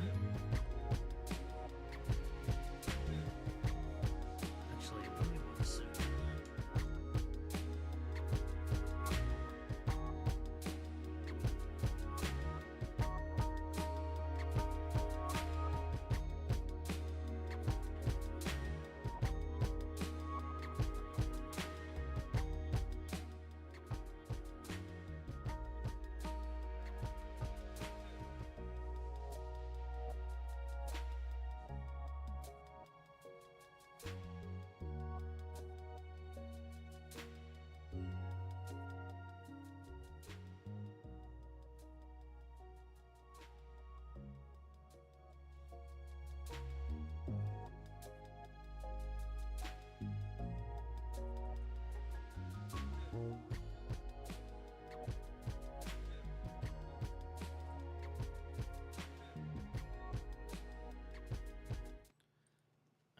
Sorry about that, y'all. Okay. Jadarius, you got it. Alan, you've got it. Okay. If you don't have it, you can DM me in the chat. I'm going to move to step 3. Now, step 3 involves you going back into your box that the robot came in and grabbing these 2 rails. Or is it just one? Just one for now.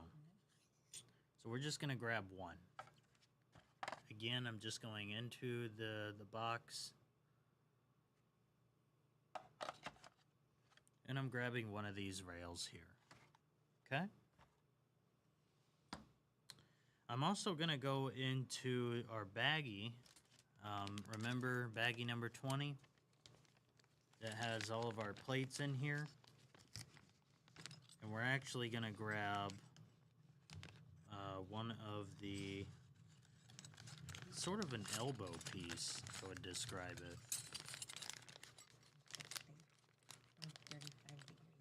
it. Yeah, 35-degree elbow, like this. So again, I have a rail right here. I've got my elbow piece. There we go. And I've got my 2 other pieces that we're working with there. Now, the screws that we're going to grab out of the toolkit these are 2 different ones. These are longer. These are M410s. And so if we go to the legend and we look for M410, it's going to be slot number 8, right? Oh, no. I'm sorry. M410 is number 1. Sorry.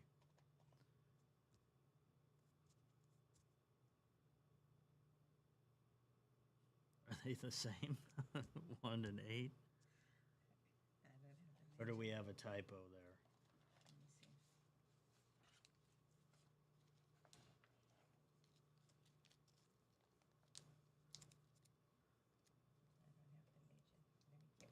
Yeah, slot number 1 is where we want to grab the screws out of. So slot number 1 out of the toolkit, we're going to grab 2 of these. Okay. Again, let me show you what I'm working with here. I'm going into slot number 1, this bag, and I'm going to grab 2 of the screws, which I just placed right here.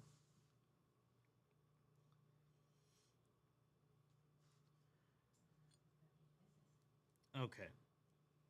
So now you're going to grab the motor with the plate that we connected in steps 2. And this is a little bit tricky, but it works out okay. You're going to grab your elbow piece. Okay, you've got these 2 holes right here, all right? Then you've got this one and this one. Now, these 2 are the ones that we're going to be working with to connect this beam, all right? And we're going to connect through the elbow piece. So this is what it's going to look like. What I'm going to do to make this the easiest way I can possibly make it is I'm going to line this piece up just like this.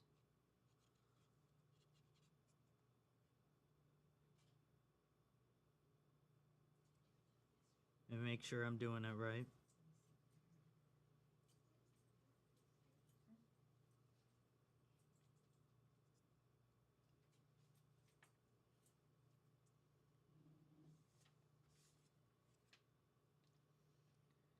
Yeah, so I'm just lining it up.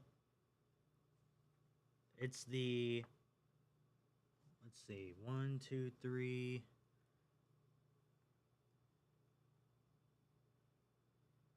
4th and 5th hole, it looks like. 4 and 5. You're going to run the elbow just like this, and you're going to go through the beam. Okay, the thing that I found the easiest is you want to take your 2 screws and go through the elbow first. It's kind of tricky. Kind of have to mess with it just a little bit to get it right.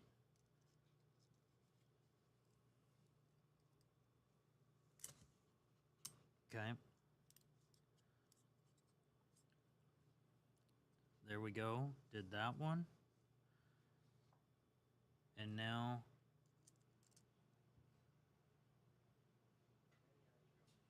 I'm doing this one. Okay. So now I'm through. And I'm going to take the beam piece, and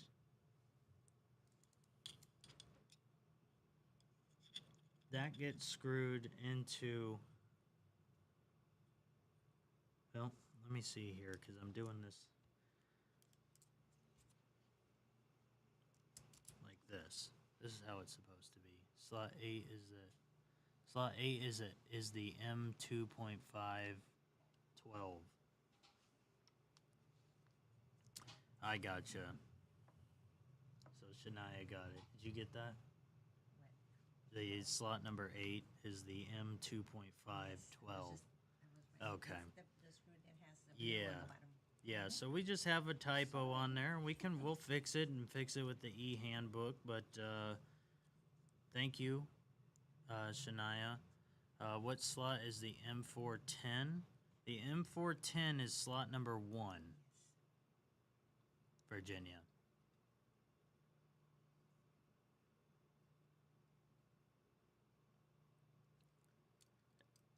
Does everybody see how I'm constructing this? Do we have a finished robot? Because this looks different than the first time we did it. It looks fine? Yeah. That'd be great. Thank you.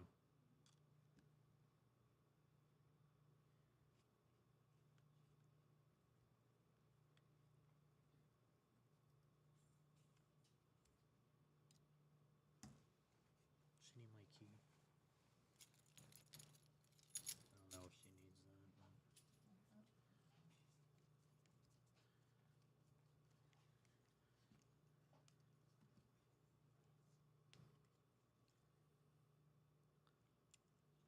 Okay. So I know it was a little bit tricky. It even took me some time to double check my work here. Take all the time that you need to double check yours, but this is how I ended up with mine. This elbow piece is on the inside of this bracket. And then what we did was we attached the beam with this groove down the center up top. Should be facing up top. So where the elbow is pointing up, this groove should also be up. So do not put it upside down, okay?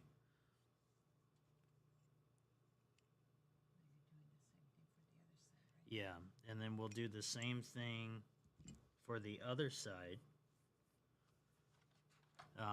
So for step number 4, we're basically repeating the process. We're grabbing the other beam out of slot number 15 that was inside of our make block box. We're gonna grab our elbow piece out of baggie number 20.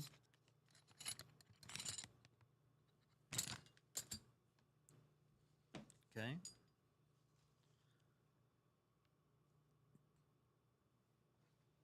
And then in slot number 1,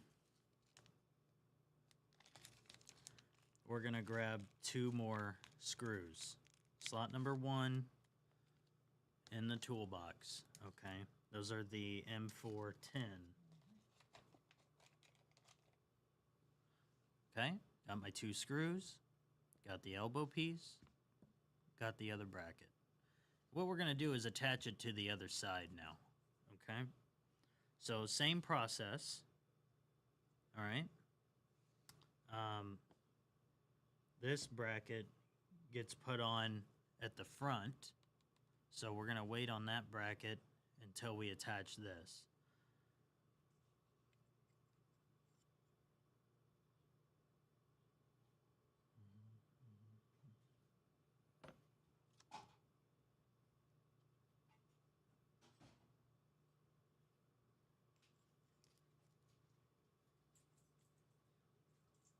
Yeah, so we're gonna grab our piece with the motor that you had, the second piece that we haven't used yet, and we're gonna grab this elbow piece here.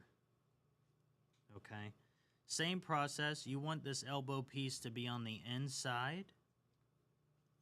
All right, and I'm gonna line that up exactly how I lined up the other one. So whenever you do this, make sure you're lining up exactly how you had the other side. So it should, and if you're worried about where the wires are tucked and everything, don't worry about that until the end. I sort of like to keep everything underneath what I'm working. You may find that it's the best, that may work best for you as well. I'm now going to line everything up, just like the other side. I'm going to line everything up.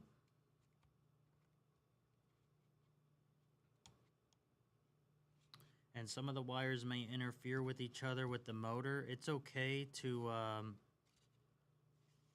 push those a little bit, you know, closer to each other. I'm having to work it just a little bit, just to make sure that it all lines up, okay? And don't forget to make sure that your elbow bracket is in there as well. So everything should line up together.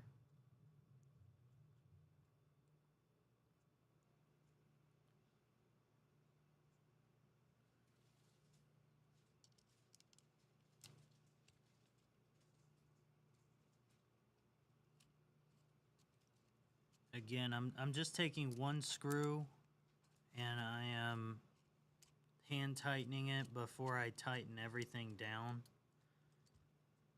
It just makes it easier.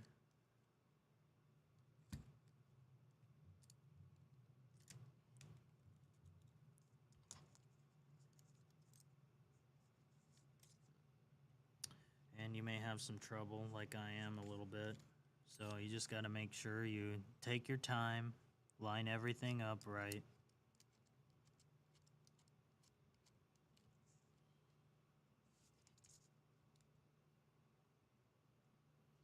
And you may have to take your screwdriver and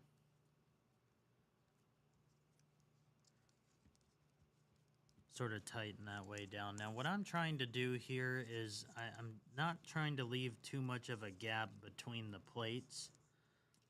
So just take one screw at a time with the screwdriver, just a little bit at a time for each side, and you'll find that they'll tighten up. Some people are having, okay, you're having complications. Okay. All right. You want me to take this apart, Queen or Susan? I can do that. Just make sure everything is lined up. Let me unscrew this a little bit.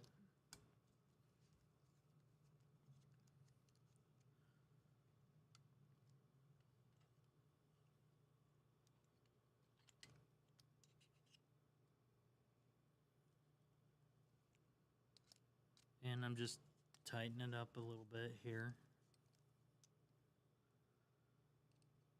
Can you tell me what you're having complications with, Queen or Susan? I mean, are you having trouble lining it up, or do you need me to show you how this is? Let me show you where I'm at. Okay. The hard part is lining everything up like this. I will say that. It is definitely the hardest part. Yeah, lining up. Just take it slow. Take it one screw at a time to feed through. You may have to feed it through the elbow plate before you start putting this beam, before you put the screw through the beam.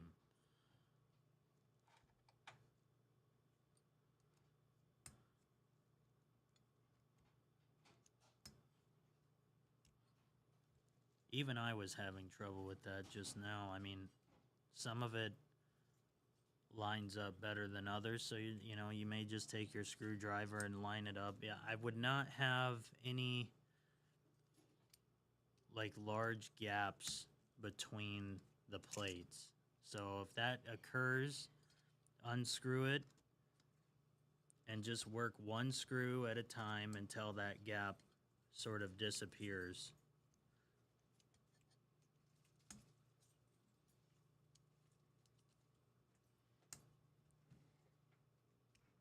Again, I don't want to leave anyone behind, so let's make sure that you get to where we're at. Is everyone where we're at with the elbows attached like this? No, no, yes, okay. No, okay. Take your time. Please take your time. I'm not rushing you at all. I'm just seeing where everybody's at.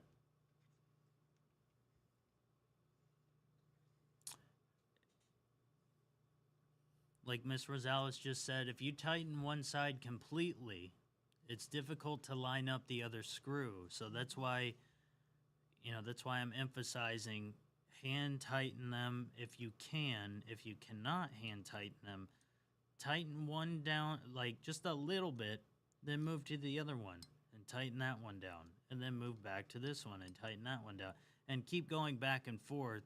Don't tighten one screw down all the way and then move to another one and try to do the same. It's very difficult for things to line up if you do it that way.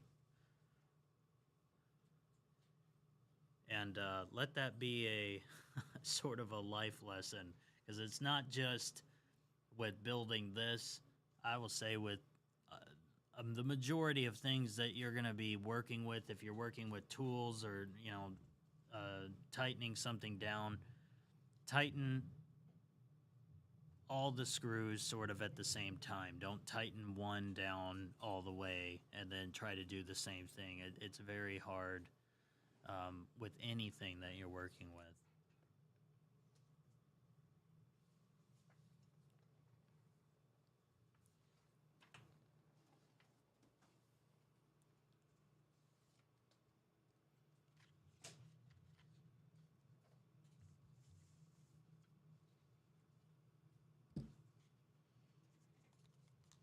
Like I said, if you want to move forward, you can. I just don't go past step 8 for me today. But I'm gonna stick with everybody that is at this step currently at step number 4.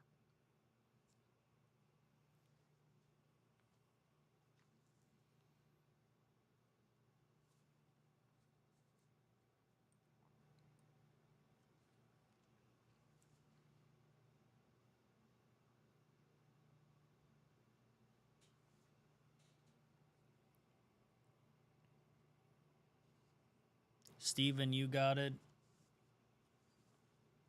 Who else has got it? Karen?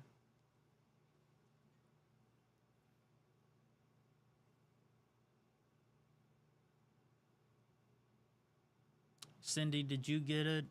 I see Alan. William, you proceeded to step 6. Okay. Cindy, you do have it. Noe, you got it? Okay. All right. If you have not, let me know. You don't have to let everyone know. You can DM me, or if you feel comfortable with just typing it in the chat, you can do that too.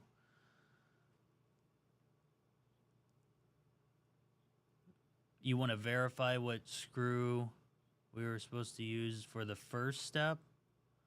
Jadarius, so I used... Are you talking about the step for the elbows here?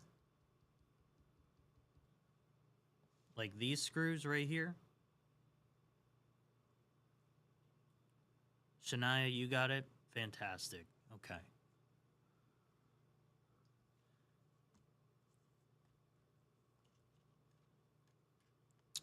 No, putting the first bars in. So these bars here. Okay. That was from slot number... Slot number 10, that was the M4 8mm screws. Slot number 10 was right here. Right here. The bag that has 30 of them. So there's 30 of them in this bag. Slot number 10. You put them in with the 10s, I think. Okay, well, Jadarius, I think the only thing you would have to do with that, which is no biggie, I think if you already are at this step, just disconnect, unscrew these 4, and replace them with the ones that are in slot number 10 on the toolbox, and then take these 4 and put them back into the baggie in slot number 1. I think that would be perfect. Shania, you finished step 8? Okay. Well, we do have some go-getters there. In that case, if you already finished step 8, take a break.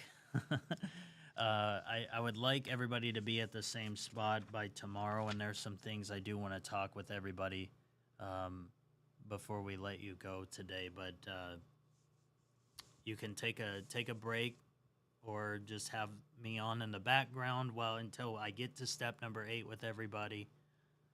Juan, you're at this end. Okay. Because we're going to do also the reflection. Yeah, we're going to do a reflection. We're going to talk about some things, some exciting things too. So, okay, Caitlin, I think you're finished. All right, good. Jadarius, let me know if you were able to successfully replace the screws with the other screws. And this one was, what was that? The M4, can you? He's replacing them now. Okay.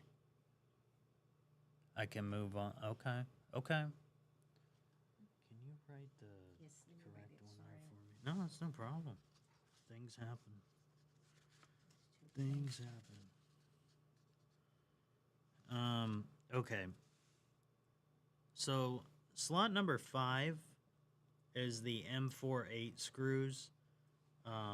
That is where us going back into slot number 10. And we're going to need 4 of those. So again, slot number 10 is the M48 for step number 5. So I'm going to go into slot number 10 in the toolbox. I'm going to grab these, and I need 4 of them, okay?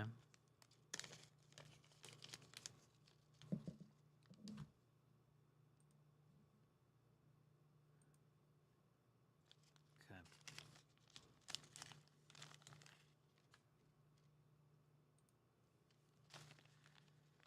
1, 2, 3, 4. Put that back into slot number 10, the baggie.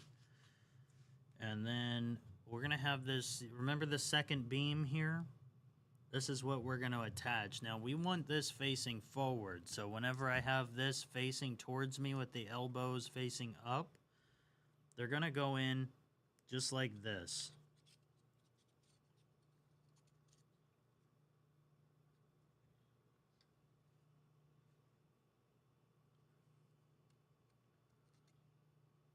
So let me sort of line this up the correct way, how this is supposed to be. The cool thing about this is you can get this pretty much lined up if you clamp the beam right in between the 2 elbows here, and then line that up.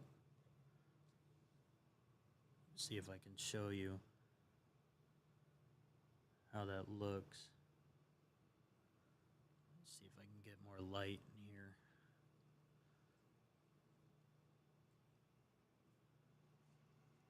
Does everybody see that? So I'm taking the, it looks like it's the, you have this top hole here. You're not using that one. You're using this one right here. So you're going to take that, you're going to line up with that one. And It's the same trick as before. You're just going to take the screw and you're going to go one in,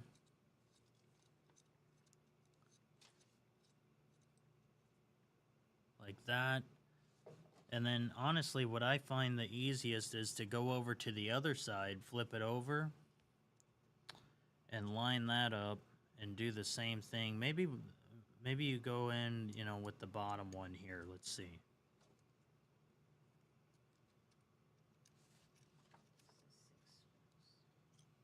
And if it's not lined up, just spend your time to line it up there.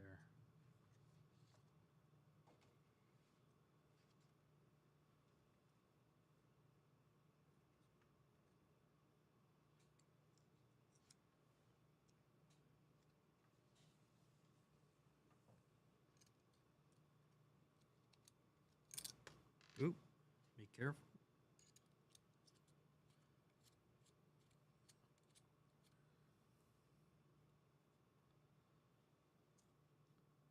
Is anyone having trouble with this step? What number screw is that?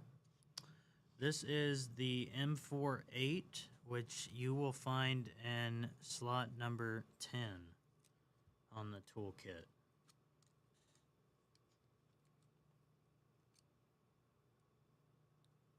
Slot number 10 on the toolkit.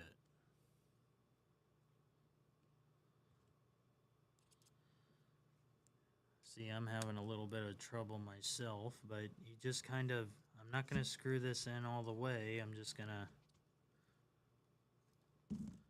put it in just a little bit with this one.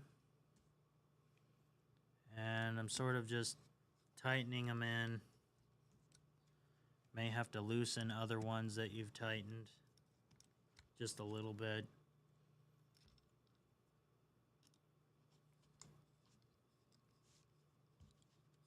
Just to make sure everything lines up correctly here. Yeah, no problem.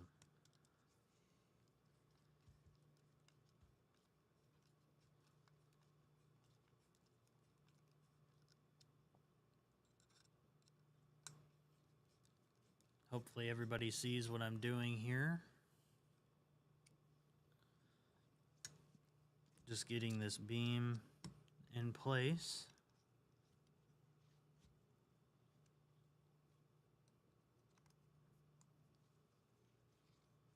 Now this one I'm having some trouble with.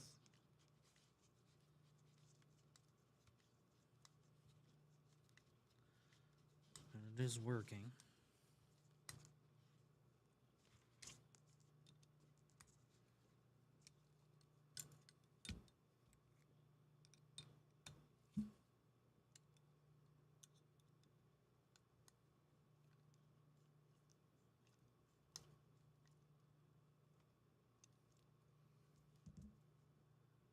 Okay.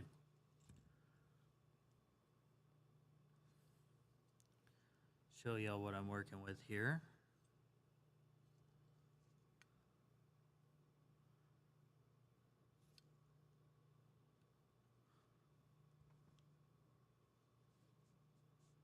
Just like that.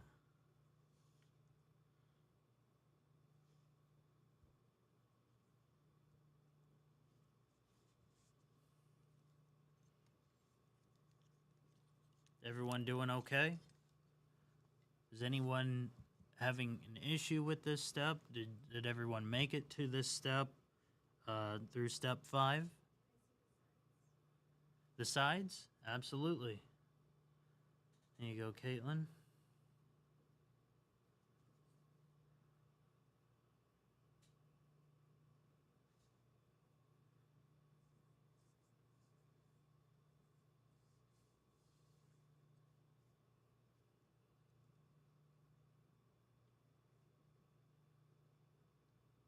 Awesome, Melanie, Cindy, fantastic.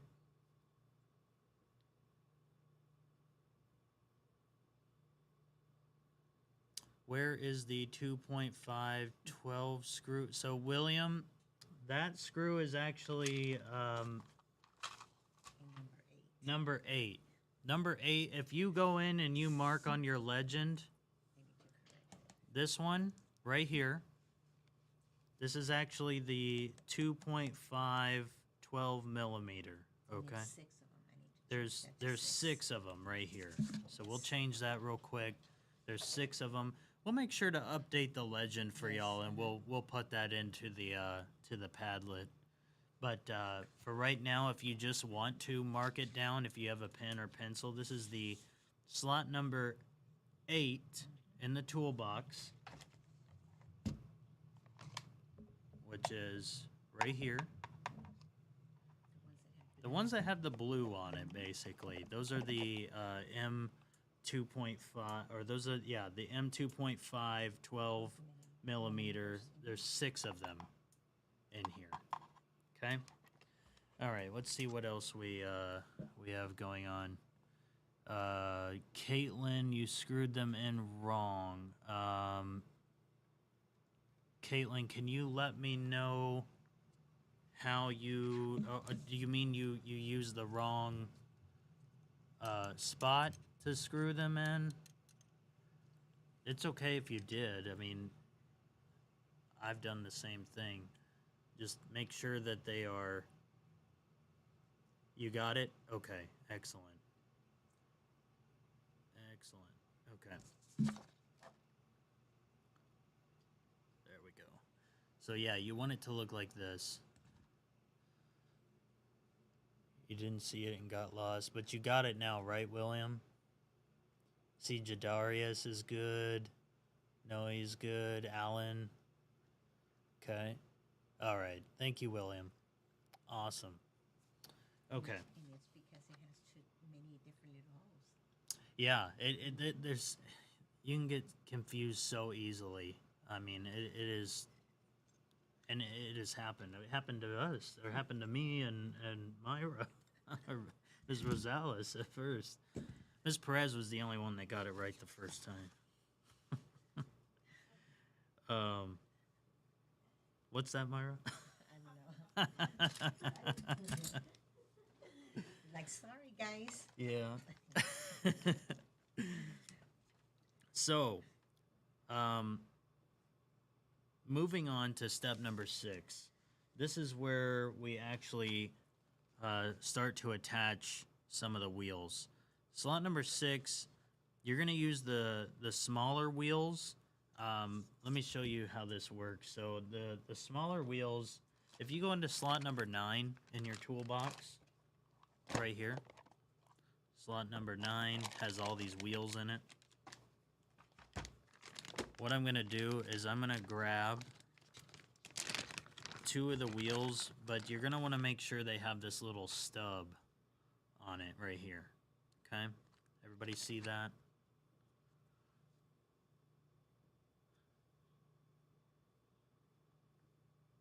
There we go. You're going to want that. Okay?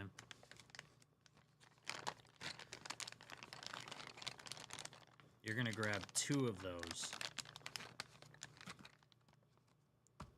Okay? And then go ahead and put those back till the next step. Now the M2.512, those are the ones we just fixed on the legend here. That's in slot number 8. So if you go in slot number 8 in the toolbox, they have these little blue markings on it. We just want 2 of these for now. Okay, 1, 2. So now we've got 2 of these, 2 of your wheels. And then what you're actually going to do, if you notice, these screws now require the screwdriver to go into the Phillips side. I don't know if I can. There we go. Phillips side. Okay.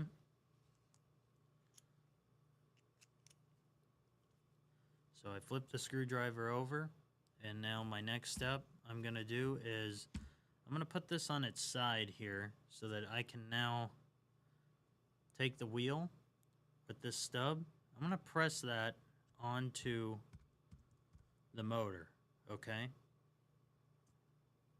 Then I'm going to take the screw, the M2.5 12, And I'm going to work that in there until I can fit the screwdriver to it and start putting that down into the motor. Now this one you do have to work a little bit.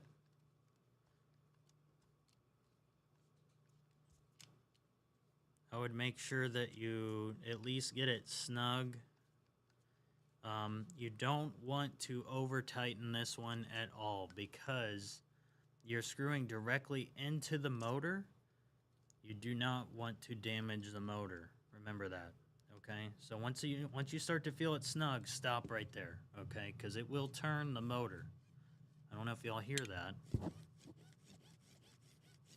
but it turns the motor a little bit, okay? I'm going to do the same thing for the other side. Virginia, you can't screw it in for number 5. Okay. Number 5. Okay, here's my suggestion, Virginia. How many screws have you gotten in for the beam? Have you gotten any of them in, or...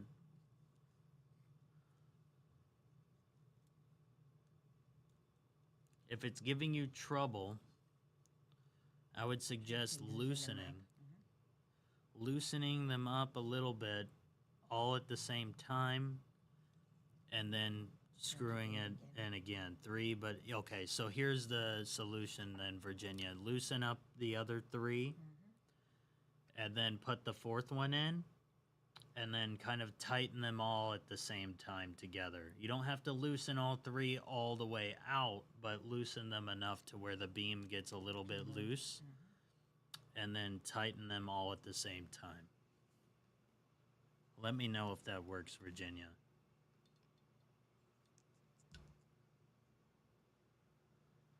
I'm going to take the other screw. I'm going to put that into this other motor here, okay? And I'm going to do the same thing as the other side. And then, Virginia, I'll stay right with you.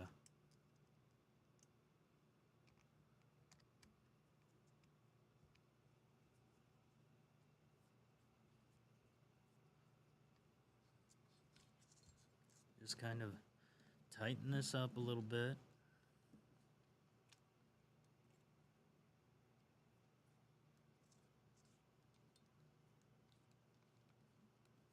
Get it going. Again, you're going to have to work this quite a bit until it's just snug enough, and then stop. Okay? Just snug enough to move the motor. Just like that. Both of them should do that.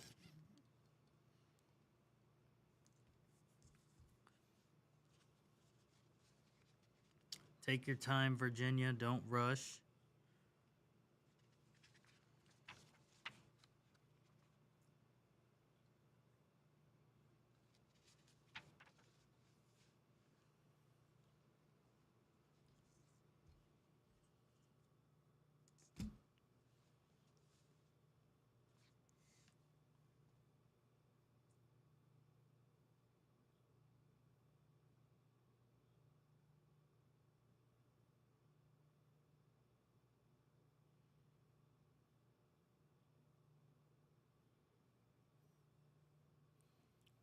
And let me know whenever you've made it, Virginia, whenever everything is okay with you. I will tell you when we get to step number 7, and this is for those who have already gotten to step 8 already. The instructions do tell you that you can use the lock nuts, which are in slot number 4, baggie number 42, or you can use the nuts that are in slot number 2. I would suggest, if you plan on building different variants, can I see that box real quick, Marta? Okay, great. I would suggest if you plan on building, see these other 2 variants right here? This is the Nervous Bird, and dashing raptor. So what you can essentially do, like Dr. Flores and I were talking earlier about taking apart this robot whenever we're done with the Academy or anything, or any other variants you want to build with the Gizmo pack that Miss Perez showed you earlier. Do not use the locking nuts, because if you use these that are in slot number 42, it's going to be significantly harder to take this apart and build the other two variants. These have like a rubber ring inside of it that make it a lot harder to take your robot apart and build the other variants. So if you use the locking nut, you're basically locking yourself into using only one variant of the robot. If this is your second time building this particular robot, I mean, you probably are okay with that, but if it's your first time and you want to rebuild these things or use the Gizmo pack, please don't use the locking nuts. Okay? Can you go past step 8, or do you still wait? Logan, if you want to go past, I'll make a deal with y'all. If y'all want to go past step 8, and you just are anxious to get it done, you can do that. However, when it comes time to the coding, or if I have any other issues with other students or participants in here, I may need your help, and that would mean just helping me mentor and coach the other participants who are not on the step that you're at, to help them. Okay? So if we can make that deal, especially when we get to the coding aspect, I may need some participants to help us with that. But if you don't want to do that deal, then stay. Don't go past step 8. Shania, deal? Okay, all right. Shania's up to the task. I like that. I do like that. I respect that. How we doing over here with Virginia? Juan, I know that you've done this with us before. If you're good with that, go for it. Virginia, you got it? All right, excellent. So we're gonna move on to step number 7. Step number 7 gets a little bit more intricate with how the wheels are, because they're not connected to a motor. They're actually connected just by themselves. They're like loose wheels. So the motor's driving the rest of the wheels in the robot. So we need to make those wheels very like loose. And so the way we do that are with a couple of these like copper bushings and these plastic ones. And so let's go ahead and get all that together. So in slot number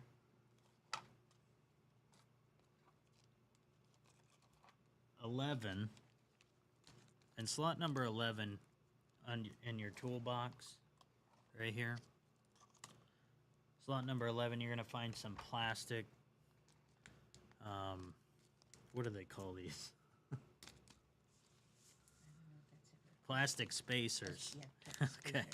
You're going to find a couple of plastic spacers, and you're going to put a couple of them here. I'm going to get out 4 of these copper bushings, and those are in slot number 5. I'm going to get out 4 of these. So baggie number 44, like Miss Perez just said, baggie number 44. I'm going to grab 4 of these.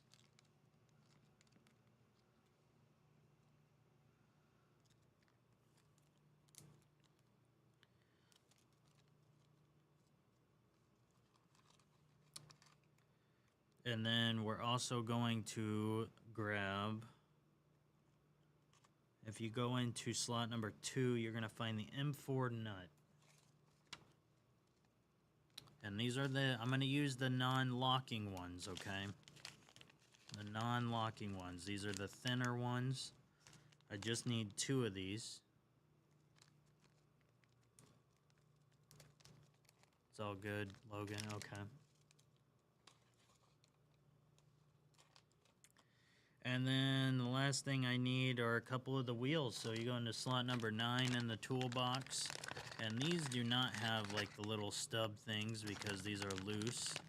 So you're just grabbing a couple of the wheels. The smaller ones, okay? They're small. All right? You need the screws. Thank you. I'm missing one thing.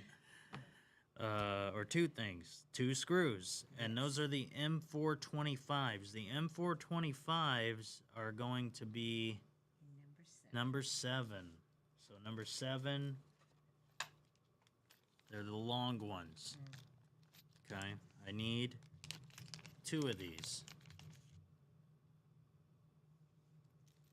All right.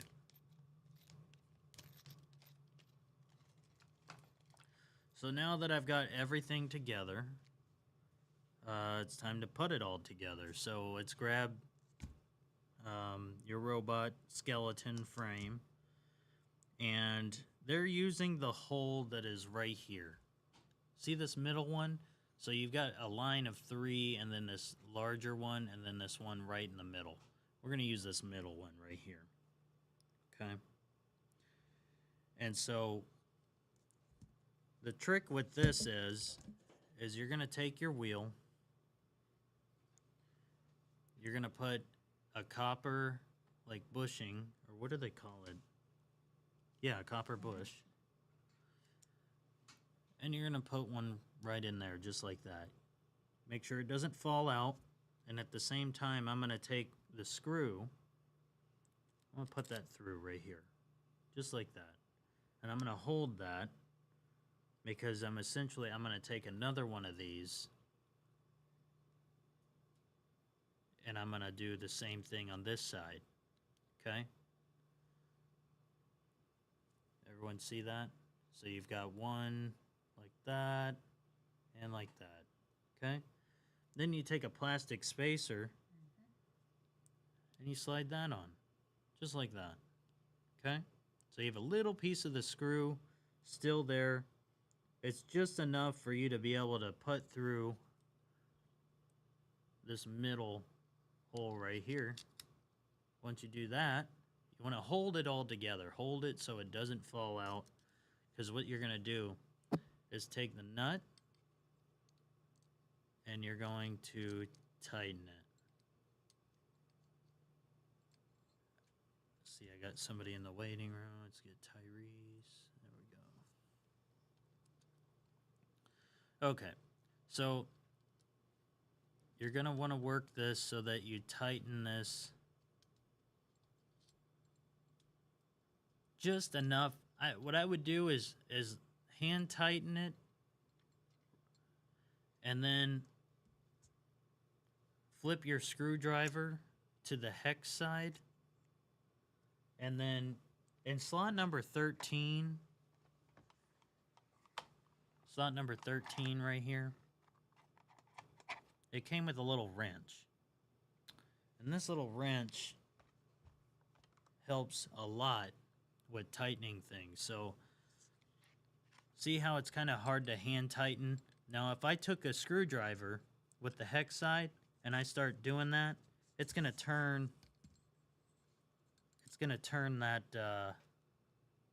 that nut with it.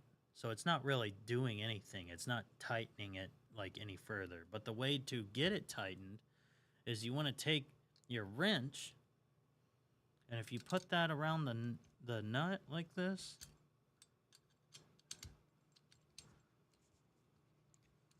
you get it around just like this, and you hold that while you take your screwdriver and you turn it to the right, because if I can teach you one thing, it's righty-tighty, lefty-loosey, okay?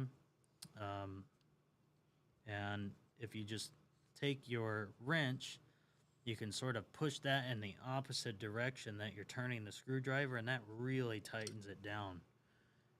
and then you're good.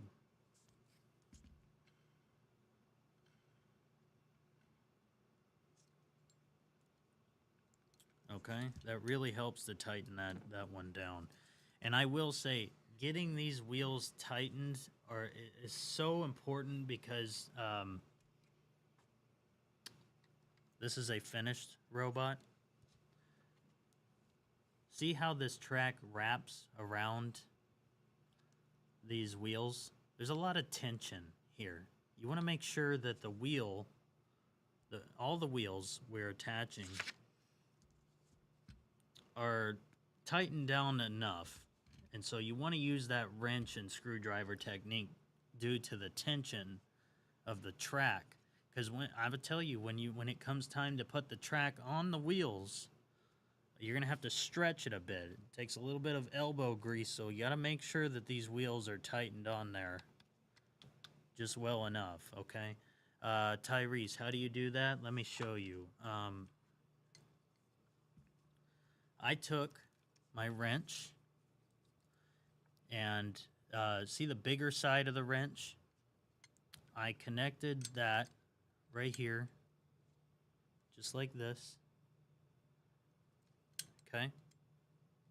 And I took my screwdriver, and while I was holding the wrench, and this may work better with it sitting like this, I turned it to the right.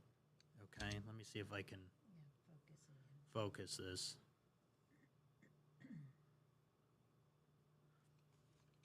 I turned it to the right. Okay? So I held on to the nut with the wrench. No problem, Tyrese. Take your time. I use the wrench to hold on to the nut, and then I turn to the right with the screwdriver. Now, what you can do also is you can turn the wrench, but you're going to want to turn it opposite. So if I'm pushing the wrench forward right now, I'm turning the screwdriver back towards me so that it tightens just like that.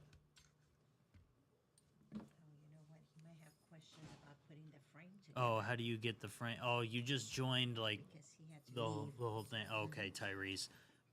My suggestion, Tyrese, go to YouTube. Actually, let me share with you the link. I'm gonna put it in the chat right now. This is the YouTube link. You can always go back and watch where we are at to catch up. Okay. That would be my suggestion. Can you do that, Tyrese, or do you need some more assistance, like tomorrow early in the morning? We can be there to help you. We can do like a breakout room. That's up to you, Tyrese. You let us know, and it will accommodate. Okay.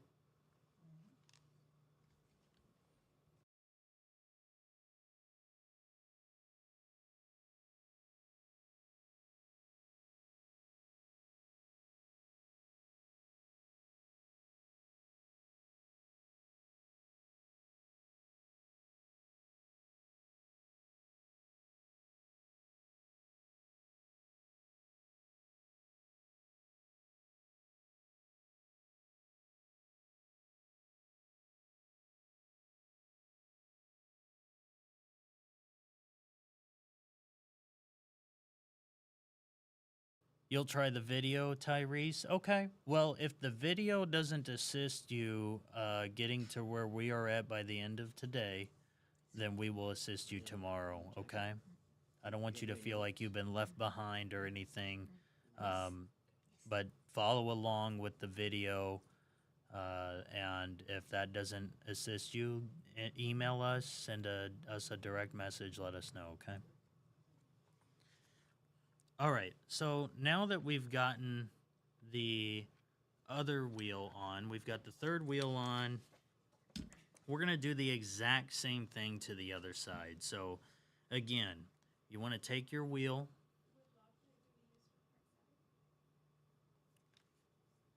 what was that, Myra? Oh, what lock nut do we use for part 7? You are going to use, so this was important because if you missed this, I'm using slot number 2 in the toolbox. They are these ones. However, if you do not plan on changing this robot and you do not plan on building another variant of your robot, you may want to use the locking nuts that are in slot number 4, and that's baggie number 42. These are the locking nuts. They're a lot thicker. They have like a rubber O-ring inside of them, and basically what that does is it locks it up more, and it makes the robot a lot more rigid. So if you're driving it off-road or something, it's the likelihood of it coming loose. Not that it would with the ones that we are using. Not that I've ever experienced it coming loose with these, but it makes it a lot more stronger. The bond between each part is stronger with the locking nuts, so that, you know, if you're really being rough on the robot and taking it off-road every time and you don't plan on changing it from this variant here, if you do not plan on changing it from this, I would use the locking nut. But if you do want to change it later on, I would not use it, because you are going to have a big pain trying to get these off. Not that you can't, but you're probably going to destroy the rubber O-ring inside of it if you try to take it off. And I would not use the nut again after you do that, okay? So just keep that in mind. I'm using the ones in slot number 2 because I do want to change the variant in mine.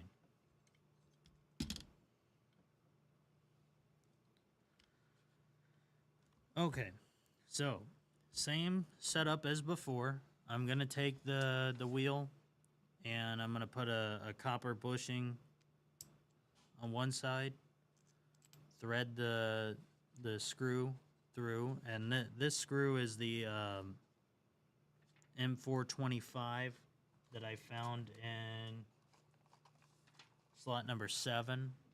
Okay, so I've got that. And then I'm going to take another copper bushing. I'm going to go through to the other side and put that just like this.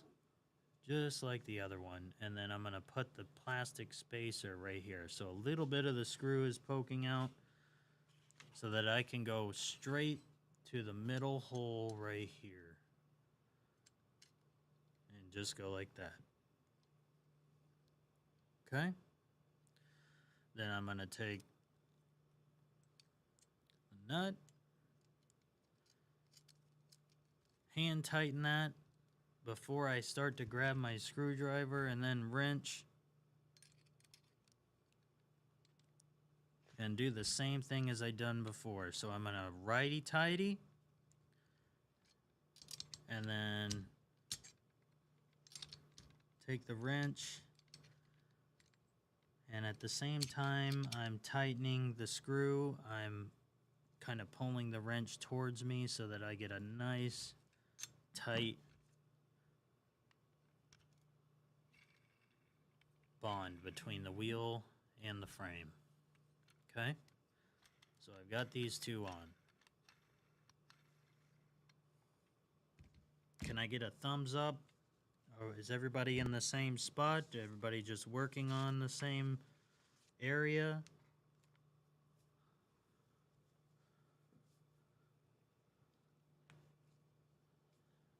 Finished 8, Melanie, awesome. Brandon, Caitlin, all right. If you're not there, let me know.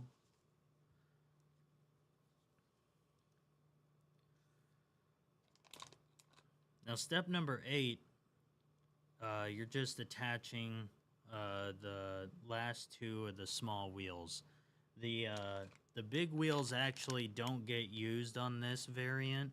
They get used on the other 2 variants, the Dashing Bird, or was it the Dashing Raptor and the Nervous Bird? And so that's why you never do use with with the sort of like the tank version, the Ranger, these two, because what happens is these two get used for the other two variants. This is my favorite variant, the one that we're building, but the other two go faster than this one. But they're a little bit more weird in the way that they drive. You can't really drive them off road as well. You kind of have to have like a wood floor or tile.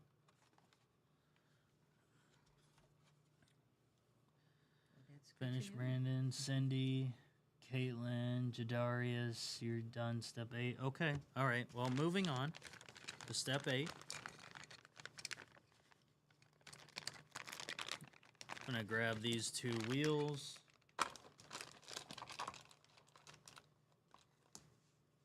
We need 4 more of the copper bushings. That is in slot number 5, baggie number 44. You're gonna use the rest of them.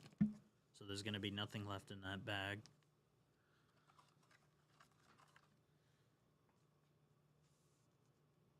You're gonna use 2 plastic spacers. Those plastic spacers, you're going to use the rest of those. Those were in slot number 11. Yeah, 11.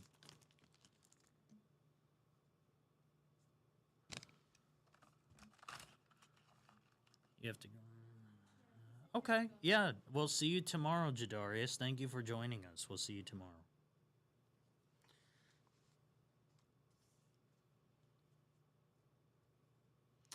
Two of the nuts we're going to use. So you're going to go into slot number 4.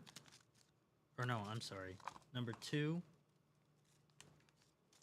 4 if you're using the locking nuts. 2 if you're not.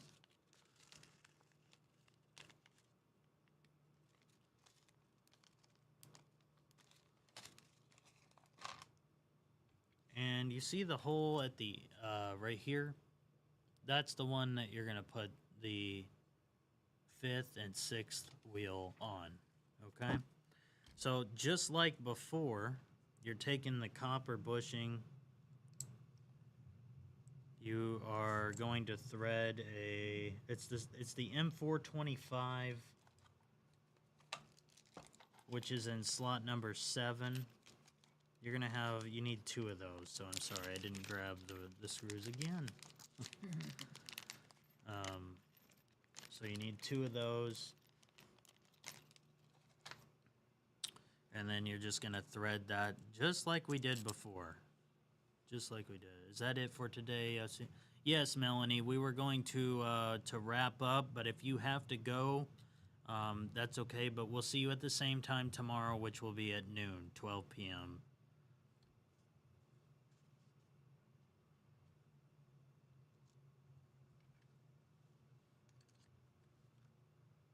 So I'm just doing the exact same thing as before.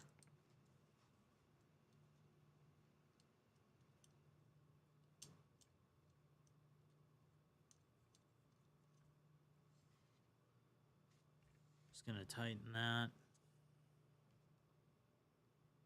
And I actually just needed 2 of the plastic spacers, so I messed up again, which was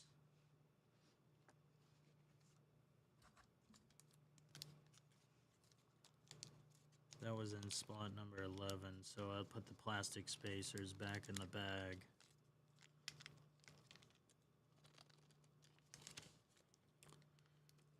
And put that in number 11. And then I'll do the same thing on this side. So I'll take the wheel, thread the screw through it, copper bushing,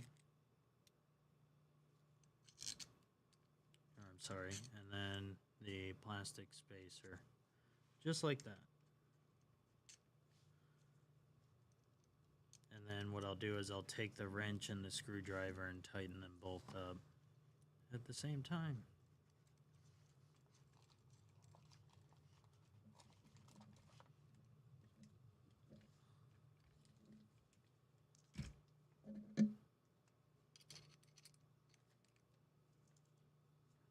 Once again, I'm using the wrench.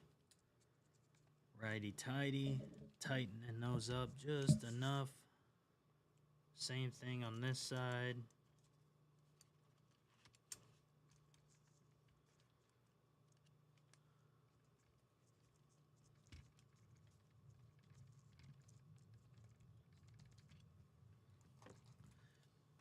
Boom, there we go. 6 wheels. And we're ready tomorrow for the batteries and the rest of the frame, the sensors, and the wiring. And the tracks. So, we're going to end it there today. If you did go further, that's okay. But tomorrow we're going to pick up on step number 8. We are, let me make sure I'm not forgetting to tell y'all one extra thing here.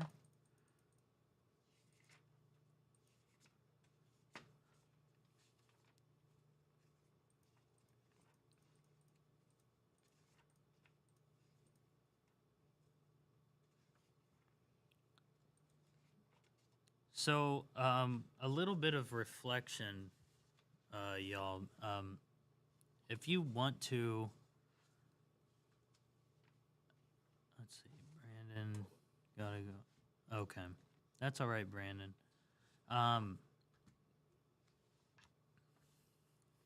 Type something in the chat that is something you want to learn from the academy this week. We're going to be talking about robotics, artificial intelligence, AR, VR, colleges and majors that have some robotics and AI incorporated into it. We're going to be talking about, of course, the coding of your robot. What is something you want to learn from the academy?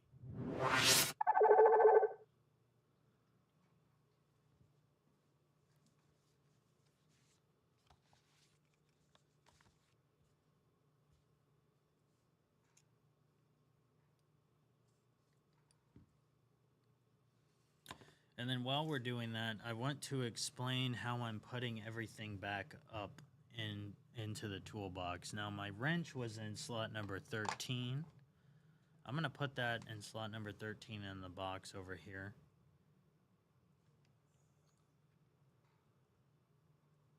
Hey, Myra, do you want to take over here? Or tell them? Go for it. If you want to tell them what to write or in a notebook or something. Oh, that is? Okay. Yeah. Okay. Martha, you want to tell me? Is it on? Yeah. Yeah. Let me see. Yep. Okay, go ahead and take out your notebook, guys, and let's go ahead and do the reflection. And so what we want you to do is go ahead and just write something that you want to learn during the academy. Just like Ryan was saying, the things that we're going to be covering. So go ahead and, we'll give you like 5 minutes so you can write something that you would like to learn during the academy. And then we can talk about how we're putting everything back up for tomorrow, packing up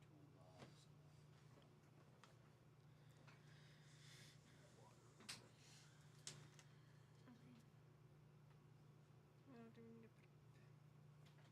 Well, we're going to wait a few minutes.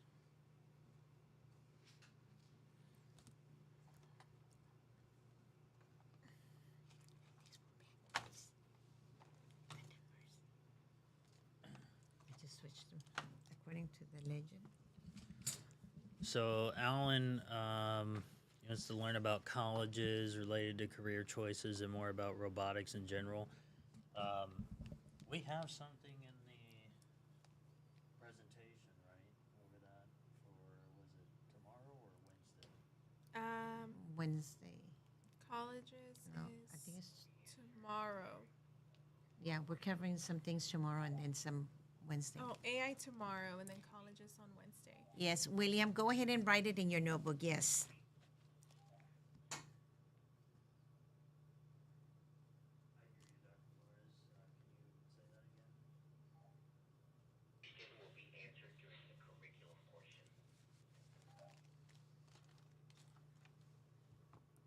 Yeah, I think we have that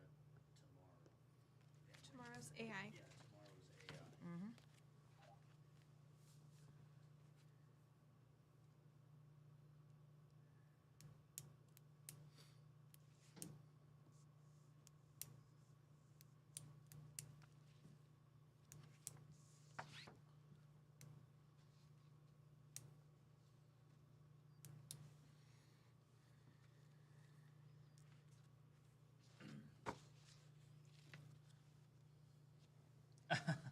What is that, Steven?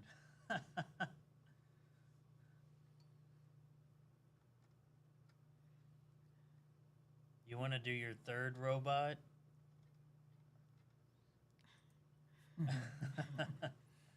He's the meme guy. Steven's done this before, haven't you, Steven? You were last year in the Robotics Academy, I believe. Yeah. Okay. That's cool. So what we've been doing while y'all are writing your entries there to share with us later, it's very important that we put everything up the correct way so that it is ready for tomorrow. So what we're going to do is we're going to show you how we're putting up our materials so that you can do the same to put it in a safe space so that you're ready to go for tomorrow. So what we're doing right now is the baggie number 20. We're going to put that back into the make block box that the robot came in initially. These things you do not have to keep. The box that the motor was in, or unless you want to, you can put those in the make block box. The rest of the materials, like what Ms. Rosales is holding right now with the other wheels and the actual Raspberry Pi Arduino, I would take that with your instruction booklet and put all that back into the make block box. And then close the box up like Ms. Perez is doing. And then I would latch our toolbox shut. It latches 4 ways, 2 in the front, and then there's 2 yellow latches on the side. Like a flight attendant. To the left and right are your emergency exit. Okay. And then we're going to put the box on top of the toolkit, and then we're going to store that in a secure, safe place that no dogs or pets or siblings or anybody can get to and either injure themselves or get into to lose any of the pieces, okay? So we're going to make sure we take care of that. And what slot is the M425 in? I think that was slot number 7. Slot number 7 in the toolbox, Virginia.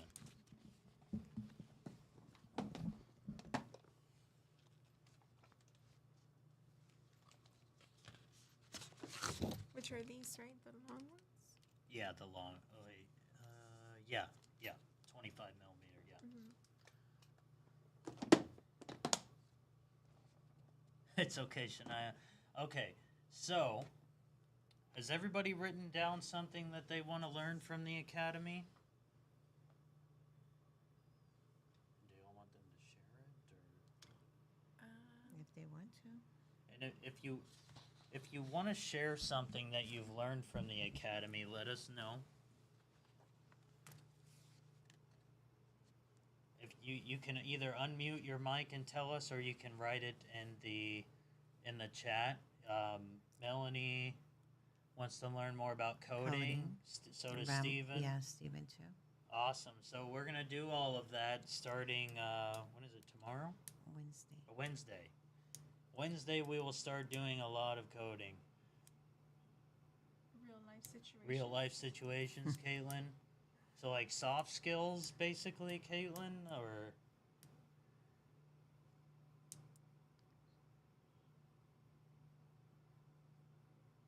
like, you want to learn more about How to like apply, robotics or applying robotics? deal with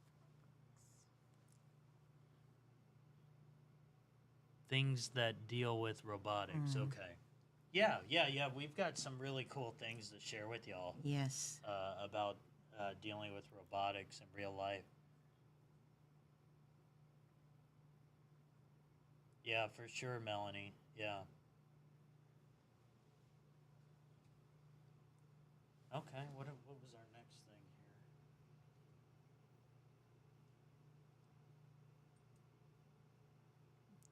Just debriefing Okay. and questions. Do y'all have any questions for us today? Talking about today, what you learned, what you hope to learn. Any questions about today?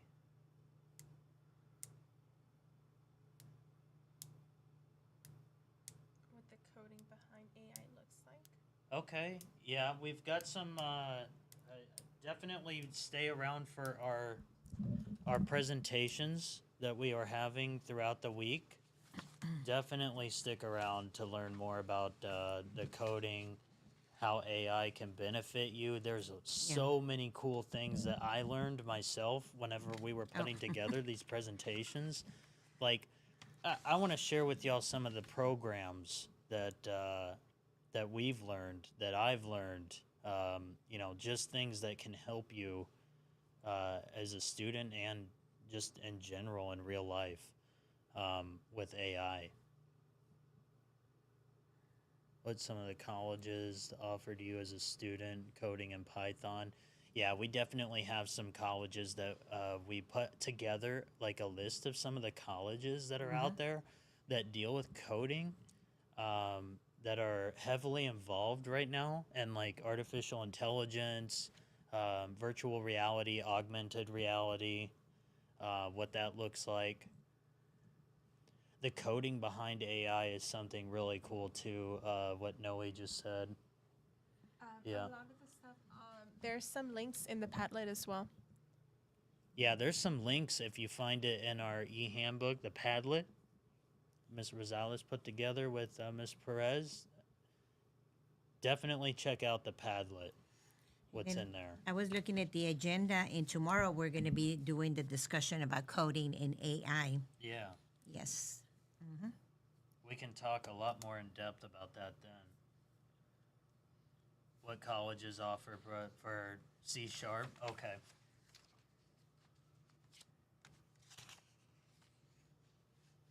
Are you talking C++? I don't. C#. C#. Okay. Well, we also going to talk about colleges on day 3. Yeah, date 3. That's Wednesday. We're going to be talking a lot about the colleges that are out there. We're not only going to talk about the colleges. We're going to talk about what's here at UHD as well. Yes. And once again, y'all are all part of UHD Talent Search. That doesn't mean you have to come here to UHD at all. We'll help you get anywhere you want to go. Anywhere you want to go to college, we'll help you get there. But UHD has some cool things, and we'll show you Wednesday. 3D printing. In the past, we've gone to like makerspace workshops where we've allowed we've had our participants in the program actually create something using a 3D printer. If that's something y'all are interested in, we can certainly investigate other programs or other places around Houston that would allow us to utilize like another makerspace thing to do any 3D printing. Someone in here earlier, I can't remember if it was Juan. Was it Juan that does 3D printing? You can, what I would suggest is maybe talking with Juan a little bit. 3D printing is really cool. And that's something that we can investigate further. There's a Houston Fab Lab. I think it has a 3D printer. Okay, so Shania already knows about some places So y'all can around post Houston. that on the Padlet. Yeah. And we can all figure it out. Yeah, what if y'all find some things, post it on the Padlet, like Mr. Rosales said. How would they do that? There's a plus sign on the bottom right. Let's show you all the Padlet. There. So this is the Padlet. Here in the plus sign on the bottom right hand side, you can even add a link if you want to, upload a file. You can do any of those things. And for people who like Melanie, who is interested in 3D printing, Juan can share some stuff with us as well. Thank you. Is there anything else after this? Do you guys have any questions before we dismiss for today?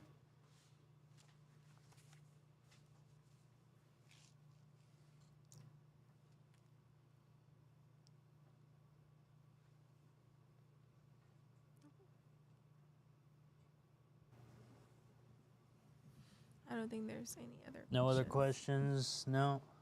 Okay. Okay, everyone. We will see everybody back here. I'll probably start the stream around the same time. So that was around maybe 11:55-ish, something like that. And then we'll give you like a 10-minute head start. And we'll make sure we check roll and everything so that we know. If you're not going to be here or you have some other circumstance, you need to let us know. Like Dr. Flores said, we are taking attendance, making sure that everybody's here, because like we mentioned earlier, it is a $300-400 kit we gave everybody. We want to make sure that you're attending.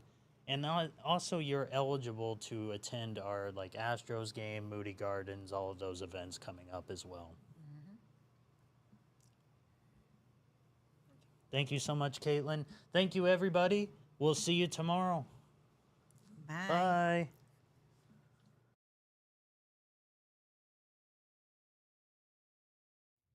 Bye.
The Whataburger Jalapeno Cheddar Biscuit is back. But some folks have yet to try it. So let's not do the thing where we're like, "You've never had a jalapeno cheddar biscuit before?" You know what? It's okay. Let's just invite them to try this flavor.